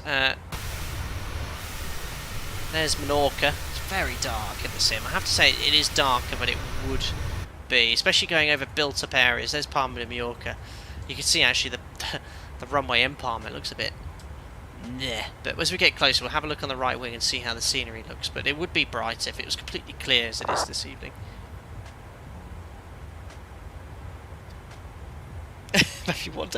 What is this day of the week you speak of? I only know it as day 1 to 4. Day 1 to 5. It's day 3 at work. Whatever day it is, I don't know. Matt, had to go at 28 right in Dublin yet? But no, might not have ever been there. Can't confirm or deny. It's a long flight from Tokyo.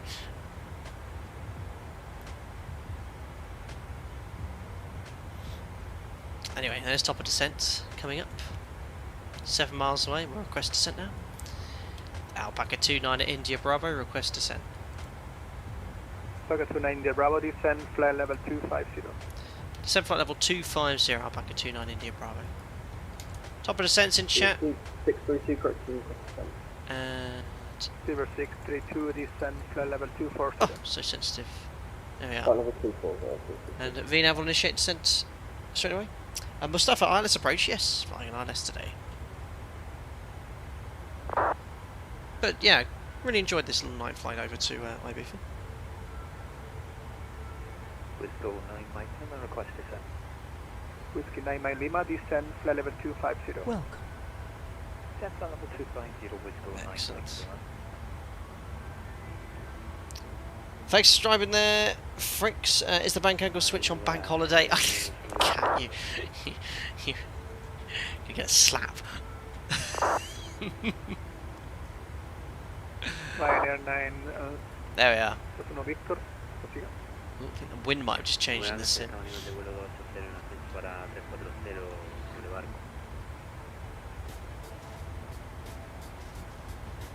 Richard, sorry, late stream quantity has already been discussed. Thoughts on the story regarding Boeing onboard performance still being at risk of happiness, genuine concern or media exaggeration? Yeah, media exaggeration, I'd say. I don't know. I heard someone talk about that, but yeah, we always cross-check our performance anyway, so the chance of if one of our it was listed on the iPad, it would be spotted anyway.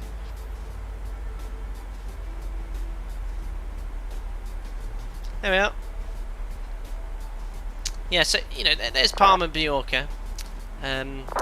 I think they could do with cranking up the night lighting slightly. Maybe it's a thing at altitude. I think VFR night flying, if I remember in Microsoft Flight Simulator, is pretty good. Continue Unicorn 1227, bye-bye. We've done many a stream into Palma de Mallorca, many a halt there as well.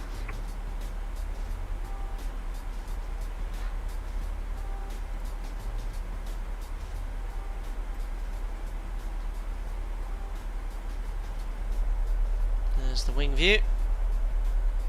Alpaca 7, Uniform Tango, contact Ibiza approach 134.825. 134.825. Perfect. Zach, before I join you, since I work at Manchester Airport Group, you were talking about the laser lights before. I can confirm they are blinding, especially when they forget to turn them off coming on to stand. Yeah, the LEDs. The LEDs, Zach, are extremely bright. We always try to turn them off. Sometimes it does escape you, but usually it's so bright because it's illuminated very brightly. Select 39 Delta Whiskey, descend and level 250. 350, Tom, what's up with the pixelated graphics? Large blocks of squares, looks like Minecraft. I don't know, everything looks okay on my side. Stream performance is excellent. It's looking a little bright now. I think as we descend, maybe more's illuminated. I think that's actually not that bad for night lighting in the sim. And you can see that the runway lights are just now coming to view now. Speed's got a little low there. It'll only add thrust when it's 15 knots below target speed, which I have seen it do in the PMDG. The sub bass almost sounds like the it sounds like my tinnitus. Yeah, it's the engines at idle. It's pretty good. Quite like that. Heck, it's Blaze. Do you find it hard to land softly in night light? Not really. It can be a bit disorientating if you don't have centerline lighting, and limited approach lighting, kind of a bit of a black hole effect. But yeah, it is, you know, it is easier During the day, I'd say. Fly LIEB is stuck again, is it? Stupid thing. No, I'm just going to disable it today. It's just been messing around all day. I really don't understand. Some streams, it's absolutely perfect. Other streams, it just doesn't know what it's doing. There we go. It's a little bit cleaner on top now, anyway. I mean, I like to have the overlay because it provides anyone that's just tuning in and stream, can't be bothered to read the video description, where we're flying from and to, and just some basic stats. Oh, Commander Jenna Hofen, will you be recording the landing? My goodness, I completely forgot. Let me start it. Not now, but I'll remember to just remind me on base leg to start the recording. Right, it's open and it's recognised I'm in the sim, so that is ready to go. Thanks, Jenna Hofen.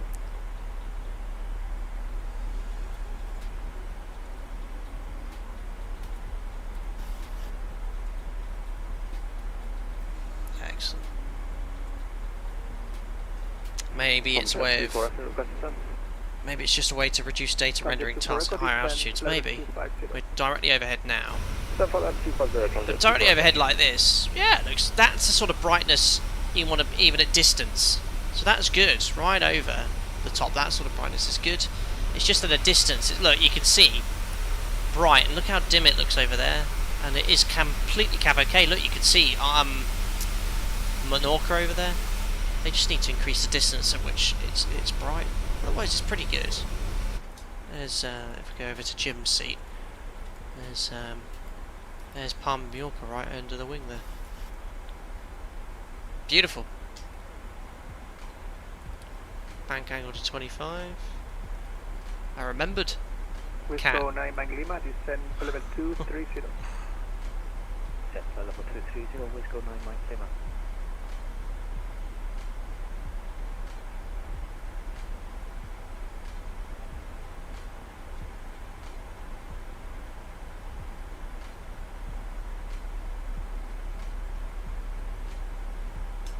Very nice. Whisco 9 Lima, contact Ibiza approach 134.25. Please approach 134.25, Whisco 9 Lima, taxi 7, bye-bye. Bye-bye. Andrew, how much is the inibuilds scenery for Ibiza? It is £13.49 pence. That does exclude VAT though, so it's about 15 quid. Which I think is what you pay for most premium sceneries, so you'll see it is epic. It's really nice.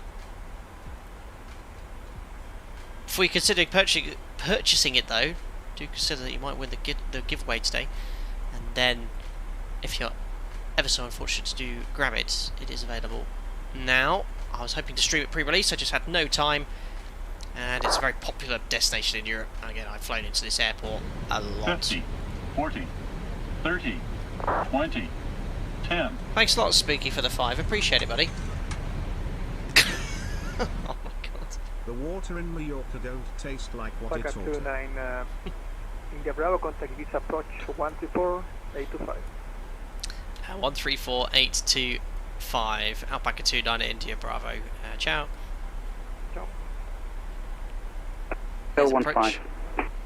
Phoenix 6000 on 1015, 65 Romeo Delta. Very amusing, Iberia Spooky. 2528, Torre 118,5, adiós. Thanks for the 5. The water in Mallorca doesn't taste like what it ought Transport to to. November Not Uniform bad left reading director either. Snook. This controller's loud. Pushing out clear level here. Yes, director Snook, clear 3,000 feet, clear RLS, Zulu runway 06.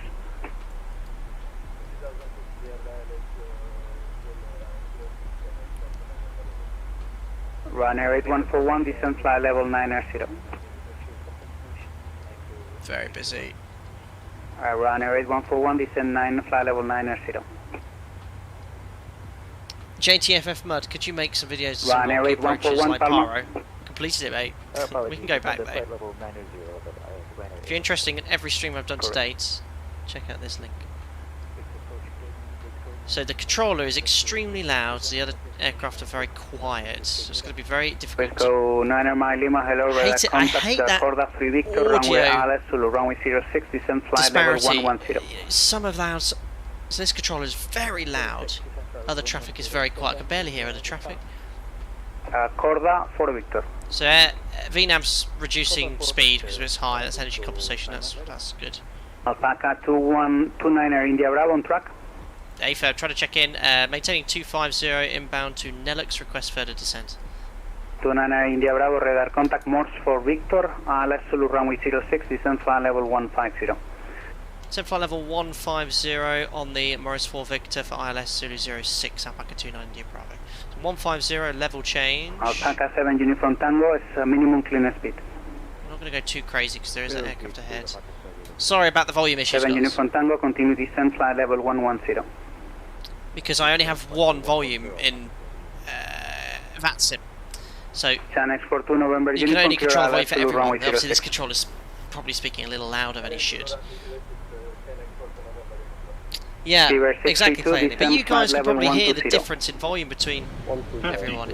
It's very difficult to hear. Alpha X-ray Mike 1818, climb flight level 240. Difference here. When it's okay if you're on your own, but when you're streaming, it's very difficult to manage. Thanks, Dan. We actually get. Runway 8141, descent flight level 70. We actually get told to give you a cross sign whilst marshalling if you keep your lights on. What do you think of this? I've had quite the reaction from some captains. Yeah, I mean, I have not yet forgotten to turn the lights off because you could. Transavia 56 Romeo Delta, expedite your descent for shortcut, descent 4,000 feet, QNH 1015. Expediting descent 4,000. It's just something I've not forgotten to do, but yeah. Alpha 7 Uniform Tango, descent flight level 80. I'm not sure what to do about this volume, guys. Just need a fat compressor as a well, I don't understand this stuff, but VATSIM needs to employ some form of compression algorithm to even out those peaks. Channel X39 Delta Whiskey, hello, radar contact, descent flight level 170, Corda Free Victor, Alice Zulu, runway 06. I can't hear the other guys talking. If I turn up any louder though, it's going to drive you guys insane. 528, short runway final 06.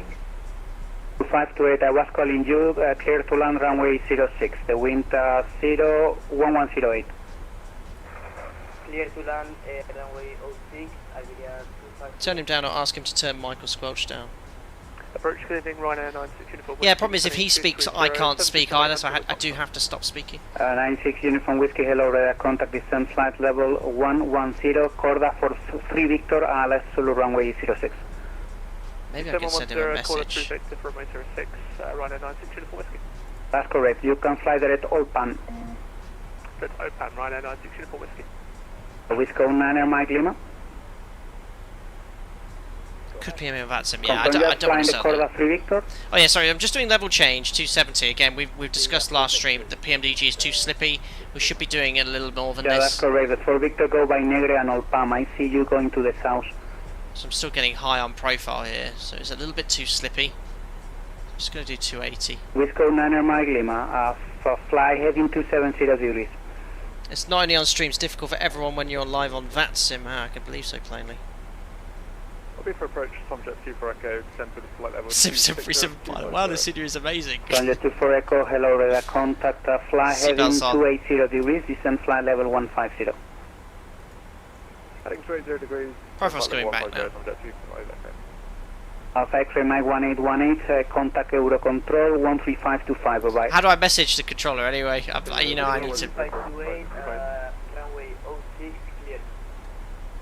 2528, contact now Ibiza Tower, 1185. 1185, Transavia 56 Romeo Delta, right direct Osnook. Direct Osnook, 56 Romeo Delta. Shan X42 November Uniform Tower, 1185.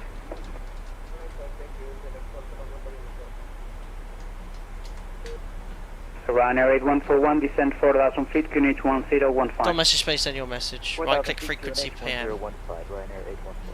Oh, open private chat. Oh, superb. Approach, good evening, Ryanair 41 Kilo Golf, leveling flight level 250. I call you Alpaca 210 Lima, descend flight level 980. Descent level 980, Alpaca 210 Lima. Alpaca 291 India Bravo, descend flight level 110. Descent flight level 110, Alpaca 29 India Bravo. I'm just DMing him. Ryanair 41 Kilo Golf, radar contact, descend flight level 150, DM, that's for pretty Victor, cool. Alice Zulu runway 06.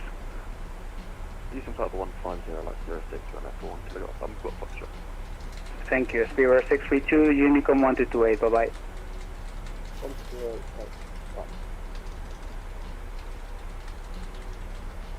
Transavia 656 I just messaged him and I heard his beep. It's going to read this in. runway 06. Sending 3,000 feet, let's do 06, I've just DM'd him. Anyway, back on the vertical profile. We'll select VNav. He says he'll try. Excellent. Alpaca 7 Uniform Tango, right direct to Snoop, descend Much 4,000 better. feet. He's listened. I think it's improved. Back on VNav then. Oh, he's told me to descend to 3,000 feet 1015. I hope he's not gonna. I hope he's not gonna talk to me anymore now. Wisco 9 Mile Lima. 3,000 feet 1015. Okay. Yeah, fly direct to Tot, Tango Uniform Tango Oscar Tango, Much and better. from there join the Corda 3 Victor.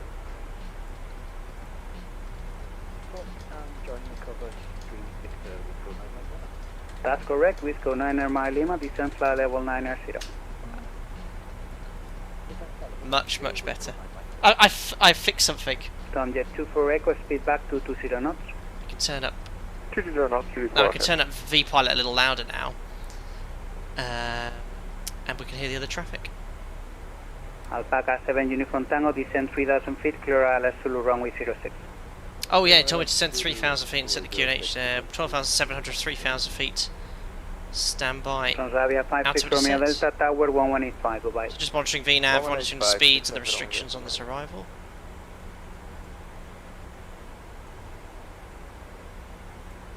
Ryanair 8141, maintain present heading. Present heading, Ryanair Just coming up to 920. Alpaca 210 Lima, descend flight level 70. 4,000 feet above. Next Alpaca 210 Lima. point really is Alpaca 29 India Bravo, descend flight level 80. descent flight level 80, Alpaca 29 India Bravo. Oh. Wisco 9 Mile Lima, descend He flight definitely level accidentally 70. DM'd me, so I've set 80 and standard again. 11780. Ryanair 906 Uniform Whiskey, descend flight level Yeah, so 980. 4,000, speed back to 4,000, 20 then knots. max 220. 90 speed 4,000, 4,000, max 220. We're on VNav. We're on target speed. Looking good. There is Ibiza.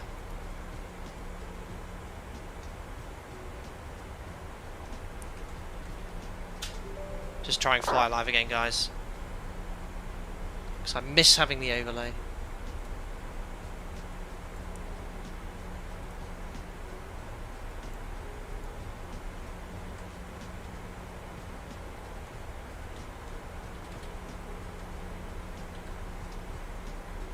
Okay, just keep an eye on it.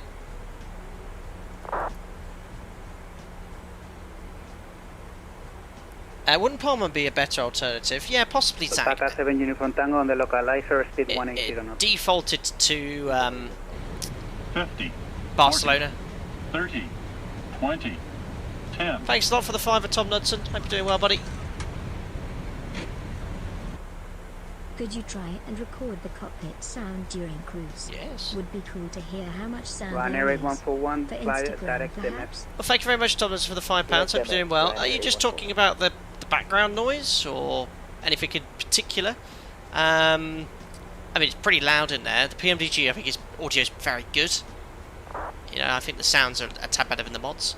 I mean, yeah, I can. But you know, most videos, I think that's probably quite easy to spot online. But if you want something a bit more specific, let me know. Cheers, buddy. Hope you're doing well. Thanks for the donation. Right, post-cruise checks coming in. Lights. Alpaca 210 Lima, descend 4,000 feet, QNH Logo. 1015. Angle of bank 25, pressurization Alpaca 7 Uniform Tawango, 3.8, some 1185, decreasing sets. Recall. Bye-bye. There we are. Checks complete. We'll give Jim the VSD. For Echo, flight direct, all pump. It's very good. There's a lot modelled here. All this depicted on the ND looks perfect. It's really nice. Runway for 1 kilovolts, descend flight level 1. Just a little slippy. A little slippy. The VNAV is very shallow as well. Usually we, at 250 knots we're doing 1600 feet. It does 1300, but as does the profile. So they've definitely made it so you need more miles. Back at 29 India Bravo, descend 6,000 feet, QNH 1015. Send 6,000 feet, QNH 1015, Alpaca 29 India Bravo. So 1015, 6,000 feet, passing 8,500. The present traffic just disappeared, so you can, speed is yours. Speed is ours, liner 8141, so descend 3,000 feet, clear LS Zulu runway 06. There's 4,000. Next VNAV is managing it well. We'll be at 220 knots above 4,000 at Coccy's. And there's a decel point for 220. 39 Delta Whiskey, sorry for really that, nice. descend flight level 130. GD, slippy how? Like an eel covered in olive oil going down a water slide. Pretty much like that.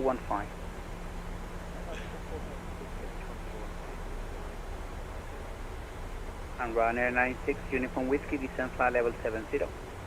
Flight level 70. J-Bear, I've had the PMDG for a few days now. I can safely say it does a better job pretending to be a real plane than I can do pretending to be a pilot.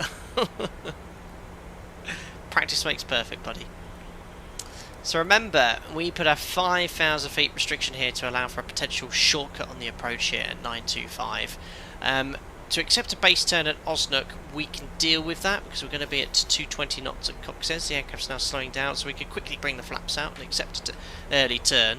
Just have to see what's going on. But seeing that traffic's still ahead, we're not going to get cut in front of him. And there's traffic on final over there. India Bravo, speed minimum clean, and descend 4,000 feet, QNH 1015.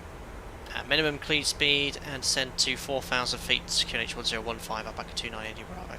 So 4,000 feet set, minimum clean is the up speed, so the lowest speed we can go without having to extend flaps. So 207 knots, and that just helps increase spacing. And what I'm going to do is delete that 5,000 because it's quite clear we're not going to get that shortcut now, because we've been minimum clean. We've got the aircraft ahead of us, and we also have the aircraft on final. How do you know the aircraft's on final? It's quite hard to see maybe with the streaming buffering, but the red light is on the right hand side. Remember the port light's on the left hand side of the airplane, so if you see a red light on the right, it means it's coming towards you. Well, in 6962, maintain flight level 100, I call you back in 2 minutes for flight climb. So VNAV showing us very low, but that's because of that profile we preempted. As long as we don't go below 3,500 feet, which we won't do because our minimum is 4,000, we're going to be within the constraints on this arrival. Ryanair 8141, when established tower 1185, bye-bye. Fuel wise, we're looking good, 3.8, remember we need 2.9, so we've got at least 900 kilos. The aircraft's turning base leg now ahead.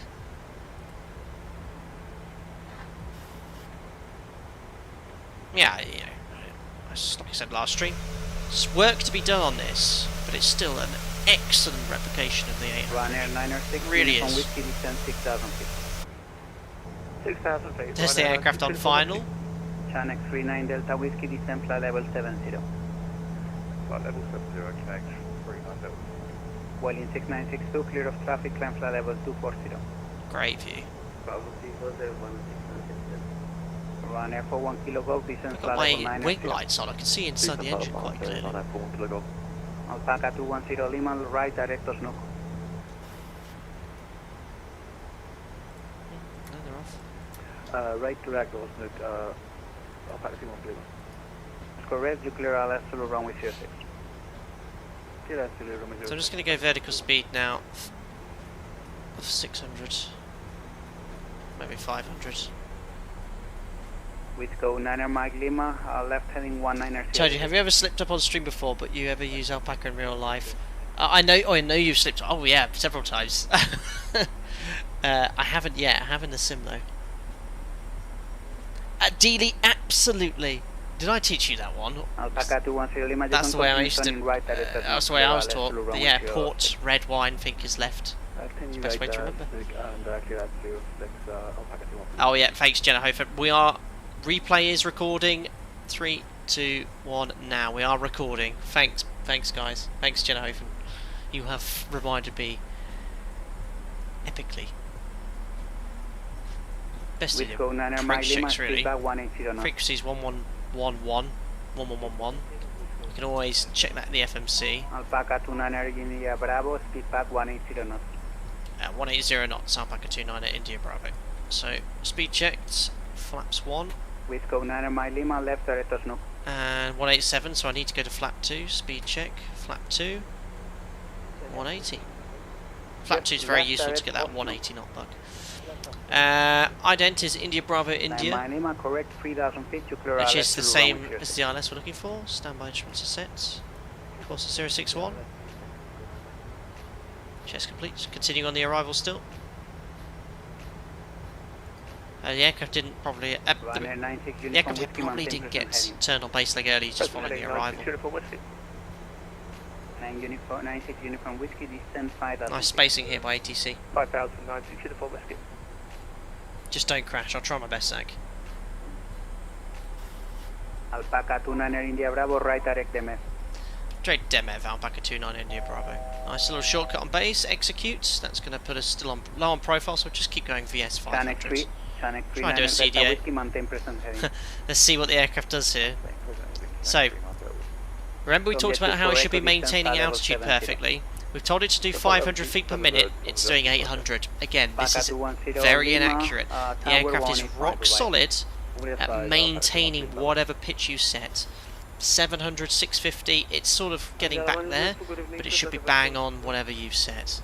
Did drop there to about 800.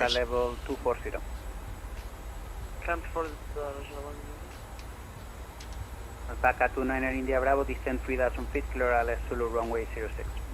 Descend 3000 feet after demo cleared ILS Zulu 06, Alpaca 29 India Bravo.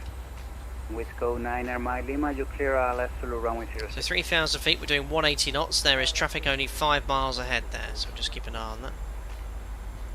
1 Air 906, Uniform Whiskey, left direct DMF. Left direct to demo. Can you put flaps up down whilst turning? Yes, Zach. It's got to be below the placard speeds, that's all. Anyway, cleared approach, and can't see the approach yet, so we're just going to arm for a lock. Wisco 9er My Lima, maintain at least. So you can see, look, in a straight line, the aircraft is fine. Look, it's doing 500 feet per minute as it's commanded in vertical speed. Let's see what vertical speed here does in the turn. Right. Runway heading 061 is set. We have captured the localizer. So it has increased slightly, 650. You get away with that. 700. Alpaca 29er India Bravo on the localizer. Not bad. Speed 180 knots or less. 180 or less, Alpaca 29er India Bravo.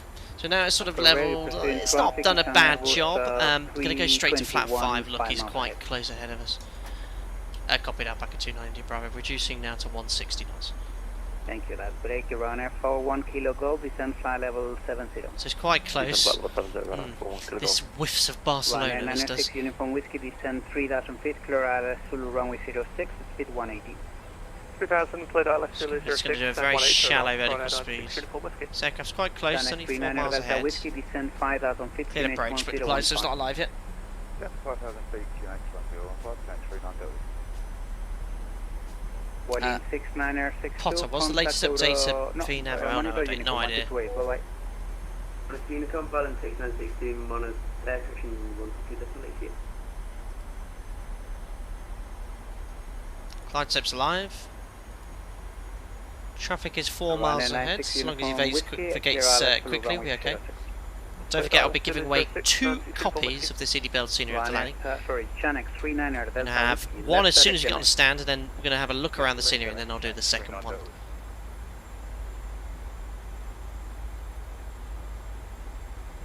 Alpaca 29er India Bravo, thanks for that. Tower 1185, bye bye. Tower 185, Alpaca 29 India Bravo. Caretaker 1 DS, logo. Sorry?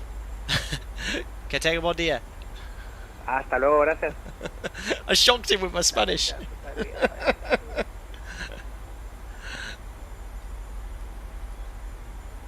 Right, approaching 1 dot.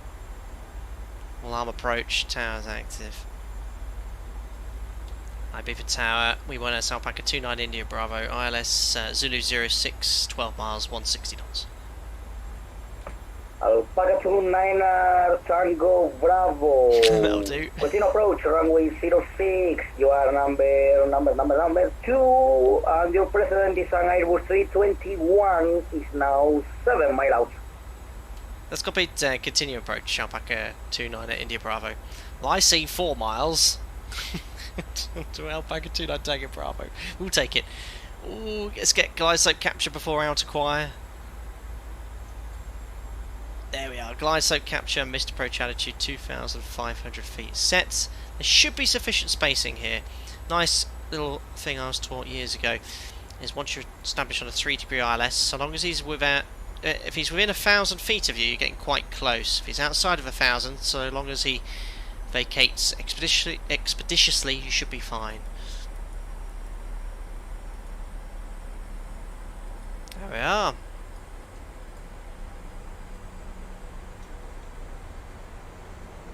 And remember, after vacating, we'll try and take the first high-speed Foxtrot. If not, we've got Fox 2. And then we'll try not to get lost.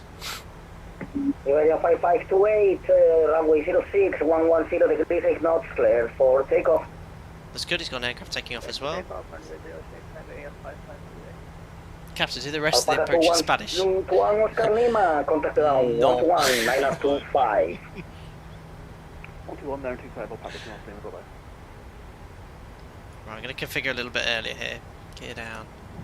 Flaps to 15, match speed.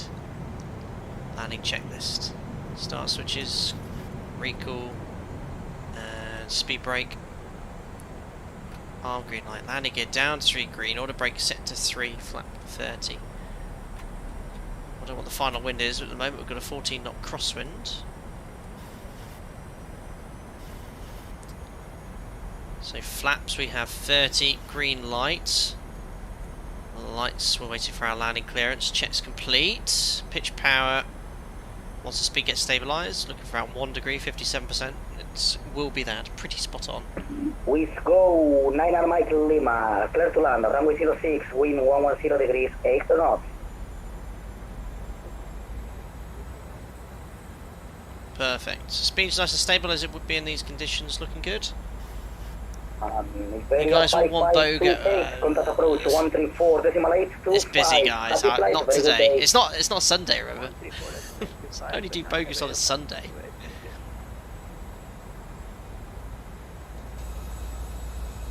Tower, good evening, Ryanair 96 Uniform Whiskey, ILS 06. Beautiful. Ryanair 96, uniform whiskey, continue approach, number 3 now, to President, Boeing 737-800 is 7 miles out, runway 06. Should be fine. Approach 96 Uniform Whiskey. Right. Disconnecting the auto throttle. Checked. Disconnecting the autopilot. Just waiting for our landing clearance. Aircraft's touched down, so we should be grand. Okay, Alpaca 29 at India Bravo, clear to land, runway 06, wind 110 degrees, 8 knots. Good luck. Runway 06, clear to land, Alpaca 29 India Bravo, gracias. Good luck. Oh god. We go 9 Mike Lima, contact So ground. 500 feet HL. 5. Stabilise, so continuing. We're going to have a look at this scenery during the day. We also get to see it at night, which is pretty cool. So very little inputs now. It's very stable conditions. Winds drop down to 8 knot crosswind. Very small changes. Tad high. Back on profile there. Oops, just watch that rate of descent. It was a little excessive there. Continue. Looking towards the aiming point. Remember to look towards the ends of the runway in the flare. 100. Checked. 50, 40, 30, Check. 20, Close. 10, Hold the attitude. Oh, I've ballooned a little bit there. Oh, come on, settle down now. Right, we're down. Oh, I can't even see the thing. Speed brakes up. My reversers are not working. There we go. Right, manual braking, so I want to make this exit. 100. Oh, the brakes are so effective. 60. Ladies and gentlemen, welcome to Ibiza. Well, I'm so sorry the landing calculator didn't come up. I floated that. Real aircraft does settle a little quicker than that in real life, but didn't today. Mile out, runway 06.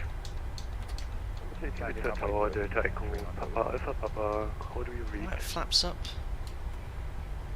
And vacated at Fox 2. 906, uniform So we're going to go in a straight line here towards 06, wind 110 degrees, 7 knots. Juliet. Clear to land, Bravo 96 uniform whiskey. Well, not even necessarily Juliet, Alpha. Alpha 29 India Bravo vacated. Alpaca 29 India Bravo, yes, I see you in Twitch. Contact ground, 121.925. 121.925, Alpaca 29 India Bravo, Stalogop. Perfect. Hello, runway 41 kilo golf on the LS. 9, 2, When I want to go, continue approach, runway. there we go. So, oh, have I gone Juliet? This looks very GA. I don't know if I can take this stand. I don't think I can go left here. Let's check in first. Ground, what is TARDIS Alpaca 29 India Bravo, vacated 06 on the Alpha, taxiway Beam Juliet. Alpaca 29 India Bravo, good evening, Ibiza ground, Roger, by Juliet, stand 27 for you. Via Juliet, and just confirm stand 37.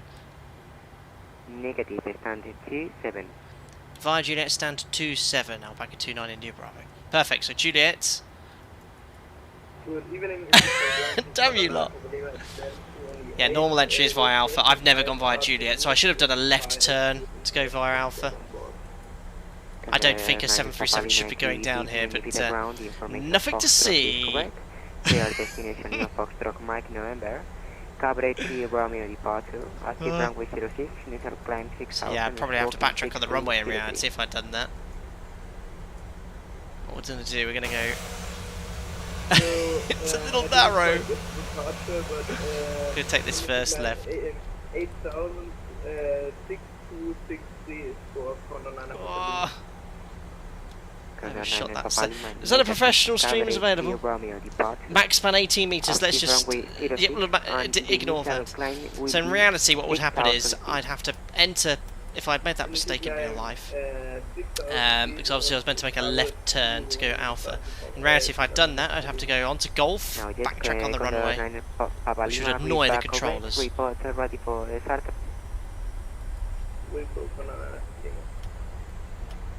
know what, I'm going to keep these on, it's too dark. Whiskey vacated Foxtrot 2.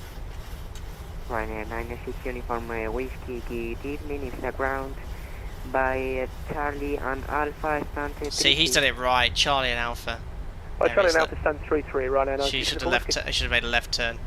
Ryanair 96 uniform whiskey negative stand 3-2. There we are. Anyway, I confirm 3-2. And we're going on to 27. Ryanair 96 uniform whiskey. So we need to make a stand 5-2S. Going to make a right turn on Alpha. Probably the wrong way 20, on the apron. 10.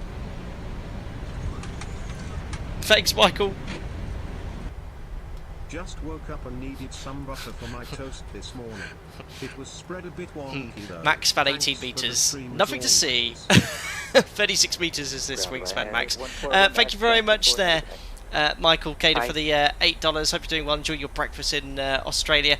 Just woke up, needed some butter for my toast. It was spread a bit wonky though. Thanks to the stream as always. You're welcome. Yeah, I find it, because of the rudder on this, I find it a bit difficult to maintain centre line, especially after rollout. It's very jerky.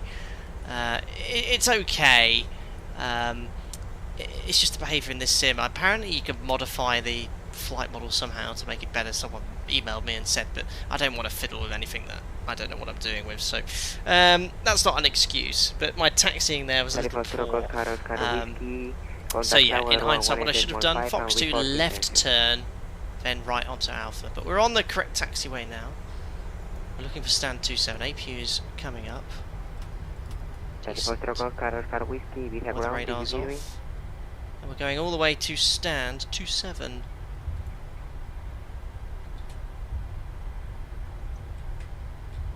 I see 29. And looks like it could be a static aircraft on 28. Next right's 27. There we go.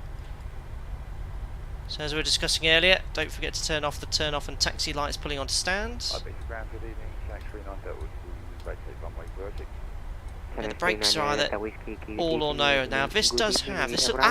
Guys, this is the first ever time in Microsoft Flight Simulator I have had guidance. Look at this, and this comes with the Olbia scenery. And it is like a plug-in. It comes with. Look at that, Boeing 737. First ever time I've had guidance here, and this scenery is very, very nice. APU's on bus. Just don't like the behaviour of taxiing. Slow. Oh, it tells you to slow down. Very good. Now I've stopped though. It's exactly like if you're coming in a little bit too hot, it'll say slow. Yeah, that's the best gate guidance I've ever seen. And below 3 meters, it goes to 1 meter 0.1 increments. Excellent work. Parking brake set. 2 blues, 1 red. Engines are dead. Ladies and gentlemen, welcome to Ibiza. inibuilds Ibiza. First ever time here. We're going to go to live time. Turn off live time. Look at daytime, so we can have a look at this scenery. We're going to do a full shutdown checklist as well. But I know that might break the replay, so maybe before the replay I start the engines, because it was completely broken last time. But for now we'll put on the off the seatbelt sign, verify N2 and engine number 1 and 2 is below 20%, which it is. So the anti-collision light can come off, turn on the voice recorder and open the isolation valve, and Squawk 2000 stand by. There we go. Very happy though. The aircraft did an excellent job. You know, I do really like the PMDG 737. It was very good today. Oops, I've still managed to blind the controls. I've got the landing lights on. Oh, the ground controllers there. Right, let's just get the jet bridge attached as well. Where's the pushback thing? Let's have the jetway. Here it comes. Oh, yes. Let me just change the camera. Oh, yeah. We need to have some sort of more party-like music, but I only have a cool, funky, cool sort of background music here. Let's get the party started. There we go. Love how in Microsoft Flight Simulator it properly curves round the fuselage. That's epic. Every time I see that. Ooh, refund, bit of a gap there. But still, that's awesome. Right guys, well, I'm going to do a giveaway straight away. Whilst that giveaway's rolling, I'll change it to daytime and we'll do the giveaway there. And then I'm going to do another one. We're going to explore the scenery, just a way to say thanks to inibuilds from myself, because they've given me a free copy. And they would like me to show the key features and highlights of this scenery as well. Steep jetway, I don't think it's too bad at all. No, that's not steep at all. That's pretty, well, maybe a tad steep, maybe a tad, but pretty good there. But we'll keep it live time, live weather whilst we do the first giveaway of this scenery. So let me just turn down Microsoft Flight Simulator here slightly, because we've got all the jet noise going on in the background and the fuel pumps spinning. Right, so let me just set this up in the background. Again, massive thanks to inibuilds who are hosting this giveaway. If you haven't heard of inibuilds, aircraft and scenery developer, host a lot of other developers too. I work with them closely, and they've given me lots of their stuff to give away in the past, so once again, thank you very much to them. Right, so let me just set this up in the background. Giveaways, keywords. So, what you need to do in chat is answer this question and type the answer in chat. It's anti-spam enabled, so only put the correct answer in once. If you put it in more than once, you'll be removed from the giveaway. So just simply ask for the first giveaway, what is the 4-letter ICAO code for Ibiza? Surprise, surprise. If you put that answer in chat, you'll be entered into the giveaway, and if you are the lucky winner, I'd like you to get in contact with me via social media. That will be Instagram or Twitter. I no longer accept DMs on Facebook, it is disabled. You can also email me if you're not on social media at flydecktosim@gmail.com. If you go to my YouTube homepage, the About section, you can find the email address there as well. If you are the winner and you don't have an account with inibuilds yet, you'll need to set up one. You'll find that link on the inibuilds website in their store account website. It's completely free to make an account. You'll then add that scenery into your account. If you already have an inibuilds account, no problem at all. You'll just need your email address for that giveaway to be given.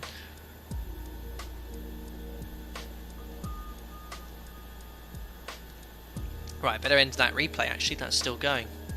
Stop recording. I've recorded that replay, let's hope there's no issues. Now what I'm going to do is I'm going to do a quick engine start on the PMDG shortcuts before I do the replay, to set the flaps to the landing flap as well, and hopefully that will cause fewer issues. Watch your eyes guys, if you're in a dark room. I'm just going to turn off live weather here, live time. Look at that. The lighting in this sim is excellent. Just load panel state of ready. Will do, Matt Haynes. Cool, thanks buddy. Nut controller, you can see he's put the correct answer. Of course, we're looking for Lima Echo India Bravo. Remember, put that in chat once. I'll just run for another few seconds. So I'm seeing a lot of people reporting issues and stability of Microsoft Flight Simulator. I don't know if it's luck, but I've had no issues whatsoever, not in test sectors, not playing around with it. I haven't had a crash with Microsoft Flight Simulator in months. I know its GSXing has been causing a lot of issues, so I don't know if it's that, but I've been very lucky. No problems at all, good performance, great FPS. I mean, I don't run it on the max settings, I have it on 1080p on high end, but it looks great to me. Right then guys, Lima Echo India Bravo, that is the correct answer. What I'm going to do is now roll the giveaway in the background. Everyone has been entered who has put in that 4-letter ICAO code. So, where is roll it? The winner of the first copy of the sim of Ibiza, the Ibiza scenery is CK UK Mail. CK UK Mail, you are the winner. Congratulations sir, if you get in contact with me via social media, CK UK Mail, and set up an account in the inibuilds store website, and I'll make sure they add that to you. Rigged, hashtag rigged, of course you're saying rigged, it's not even a member. Unbelievable. Well done CK UK Mail. He says yay thanks, he is here. Excellent. Right, well, we've just done the second giveaway. We're going to do another giveaway in about 3 or 4 minutes, guys. I just want to show you this scenery here. I'm not very good at scenery reviews, but I will do my absolute best. Now, I have been to Ibiza several times before. All I need is a lot of ooh and ahs in chat whilst I show you around the airport here. But of course, the default airports of Microsoft Flight Simulator, like in X-Men 11, are pretty bland, square buildings. A lot of us reliant on high quality payware and freeware scenery airports, and this is a very accurate replication of Airport Ibiza. And there you go, straight into terminal. Let's walk outside our stand so you can see our aircraft there. Budweiser, other beers are available. Oh look, you can go into the lounge here. Where is our aeroplane? Wow, there it is, look at that. So you can walk around here. The terminal has been accurately replicated. There's animated palm trees, believe it or not. But you can see here all of this has been detailed, but not only this area, the main side of the terminal, you can even position yourself into the arrivals security area, or your baggage reclaim, sorry. And here, look at the departures area here, highly detailed.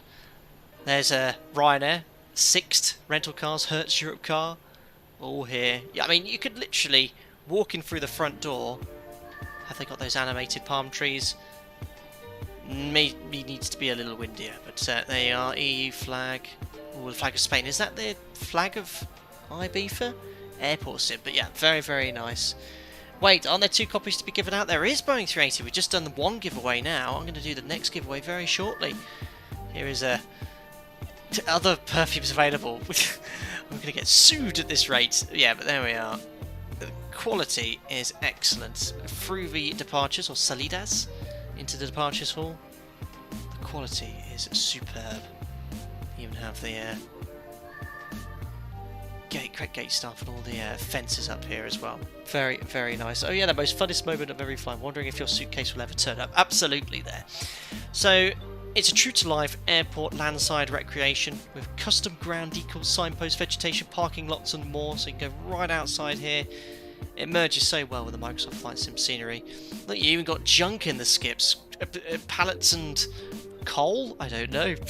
I don't know. Multi-storey car park.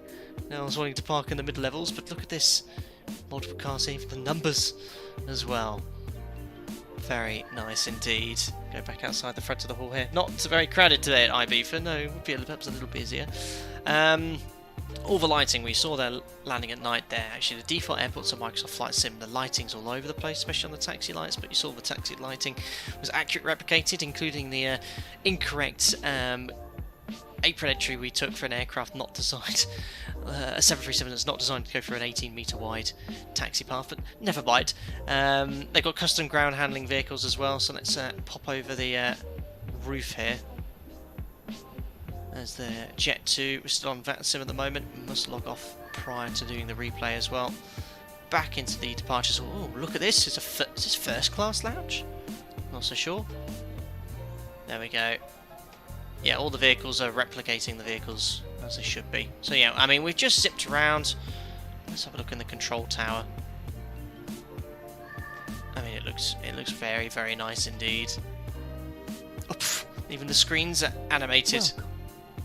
Well, not the static images, but look at that. I mean, it's pretty good. I mean, you could just sit here. You could literally go and log on VATSIM, and you could even pretend to be a ground controller. And if you logged on a second monitor, a Microsoft Flight Simulator drone cam, you can actually see your traffic as a ground controller or a town controller. I think that's a pretty cool way of doing things. Yeah, very, very good. Who would like to win a second copy of this to give away? Who would like to win a copy as well? Well, let me get set up the second giveaway in chat, and you might be the lucky winner. There we go. Thanks to all your oohs and ahs. First class in Ibiza. Yeah, perhaps not. Me. No thank you to Not Flight Sim. Unbelievable. Ooh, ah.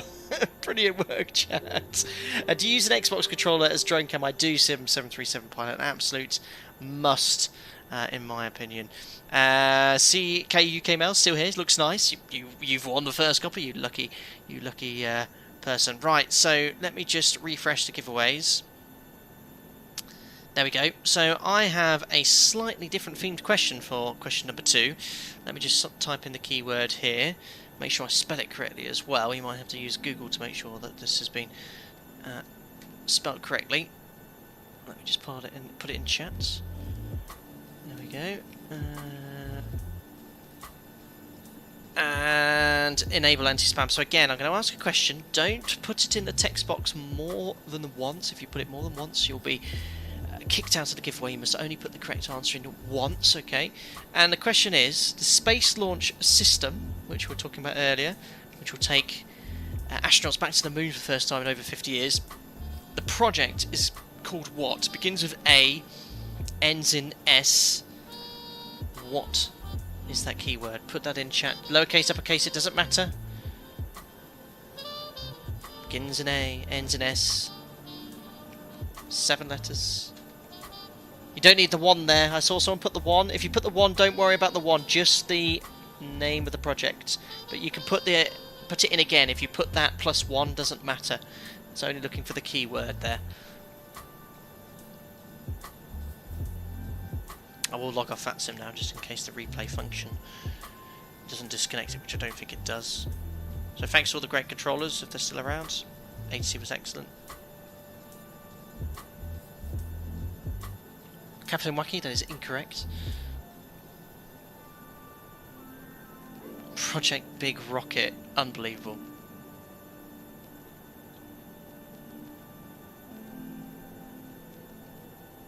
I forgot to do the giveaway ding for the first winner. Let me just get that set up in the background whilst I'll get a few more people to enter the correct answer in chat. Crikey! Yeah, it's working.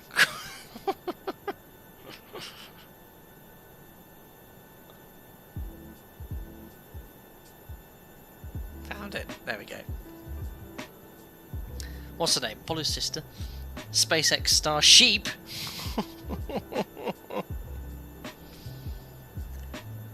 Don't worry, we don't get any extra luck for spelling it phonetically. I just said felling it. I'm getting quite tired now.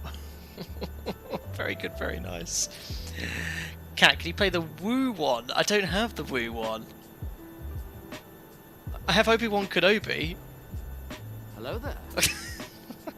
The meme. Excellent. Guys, the answer I was looking for was, of course, Artemis, I think it's pronounced. Artemis. I've been watching the development of that quite closely. Very disappointed not to have been able to watch that today. But that is the correct answer. If you have put that in correctly, you will have been entered into the giveaway. I'll now roll it. So the second winner of the copy of the IB for scenery is... Where's roll it? Pangolin, a channel member. Sus, right, make a note of this. Unbelievable. Well done, Pangolin. And to Chuck... CK UK Mail, you are the winners today. There we go.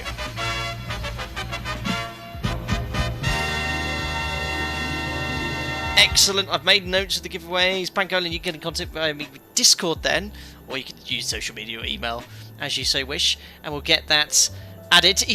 Pangolin, you're still saying hashtag rigged. Unbelievable. Oh my goodness me. Well, that's it. Well, thank you very much to inibuilds for not only allowing me to preview the scenery for free, giving me 2 copies to give away for my subscribers as well. So really appreciate that. Guys, if you were not so lucky today and you wish to purchase the scenery, it is available now. It's £13.49, probably 15 quid after tax. Typical price for a good quality payware airport. If you want to fly into a popular European destination, you're interested in looking and getting IB for, I'd recommend checking out this scenery and their other products as well. Level their aircraft in X-Plane 11. Right then, so I guess we need to do a replay. Last time we tried to do a replay in Microsoft Flight Simulator, it was hilarious. Now, we're going to try and do a quick start. Aircraft's all shut down in a transit setup state here. Now, by doing a quick start, having the engines running, I think it will help with the replay. I haven't played around enough with this to know if that's the case. So let's go to PMDG setup, load panel state. Let's do runway, execute. Right, engines are going to be running, flap 5, so I'm going to extend the flaps all the way to 40. I'm also going to put the lights as they would be for landing, so there we are, it's all correctly configured. Let's get those engines spooled up and the flaps to 30.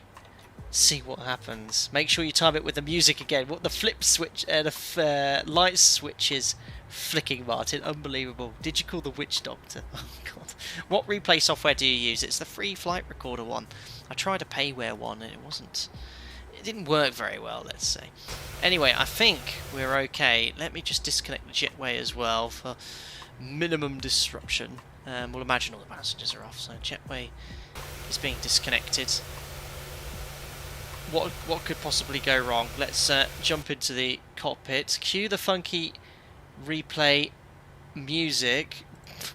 Let's turn this down, right? And let's try this. Export, no, load, record, no, don't press that. Replay. Whoa!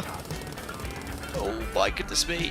It's doing things. It's turning base. Oh, pause replay. Let me just. I think we're in business, guys. I did it. As Jeremy Clarkson would say, I did a thing. Let me just turn the sim down slightly. Resume replay. Ladies and gentlemen, I've done it. Look at this. It's on.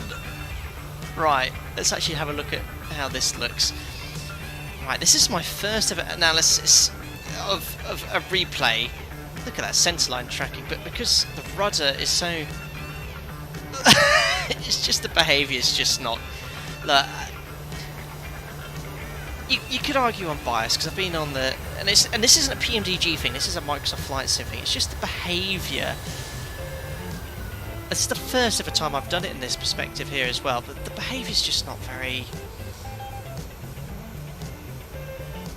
It's just like that. So when I apply rudder, it just instantly changes direction. You're like, it's just very jerky, left, right, left.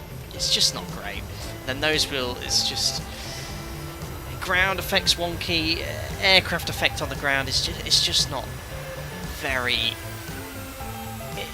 It's arcadey. I'm being. You know, I love the sim, I really do, but the behaviour isn't as it's expected. It's fine for most use. It's fine. It's just not the best. There isn't a runway view, I don't think. I just want to see what it looks like from the front. My sense line was good. I was just not. You just need to improve ground physics a lot. Just the way it moves.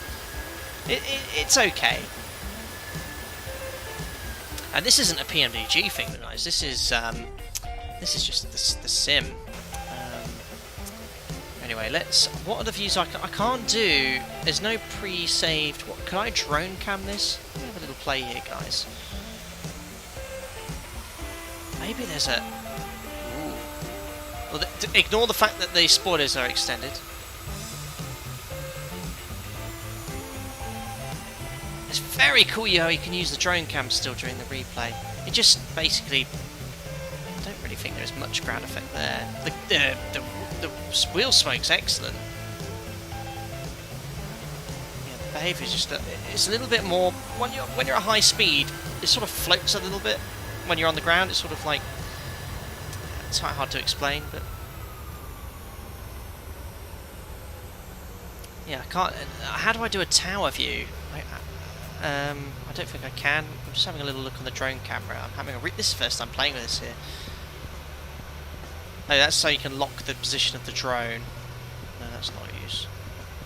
You know, it's the replay tool's pretty good. It's like this is a free replay tool, which is excellent. I thoroughly recommend that. It's just not many camera views I can do here. Well, guys, just to save a little bit of time, what I'm going to do is pop you back into a window view. I think that one there. You might have to ignore the fact. I think it might have the spoilers extended. Yeah, does it? Yeah, it does for some reason. I don't think there's much I can do about that. That's just a little bit of a replayism. But overall, the replay tool's excellent. Really happy with that. But anyway, I'll put you into this view. Maybe we'll do the other one so we can see the terminal. Yeah, so ignore the fact the spoilers are extended. And we'll be absolutely fine. I'll have to have a play with this so I can experiment and see how it works. Anyway, let me resume. There we go. Excellent. Well, guys, as ever, thank you very much for tuning in to another Flying Deck Sim live stream.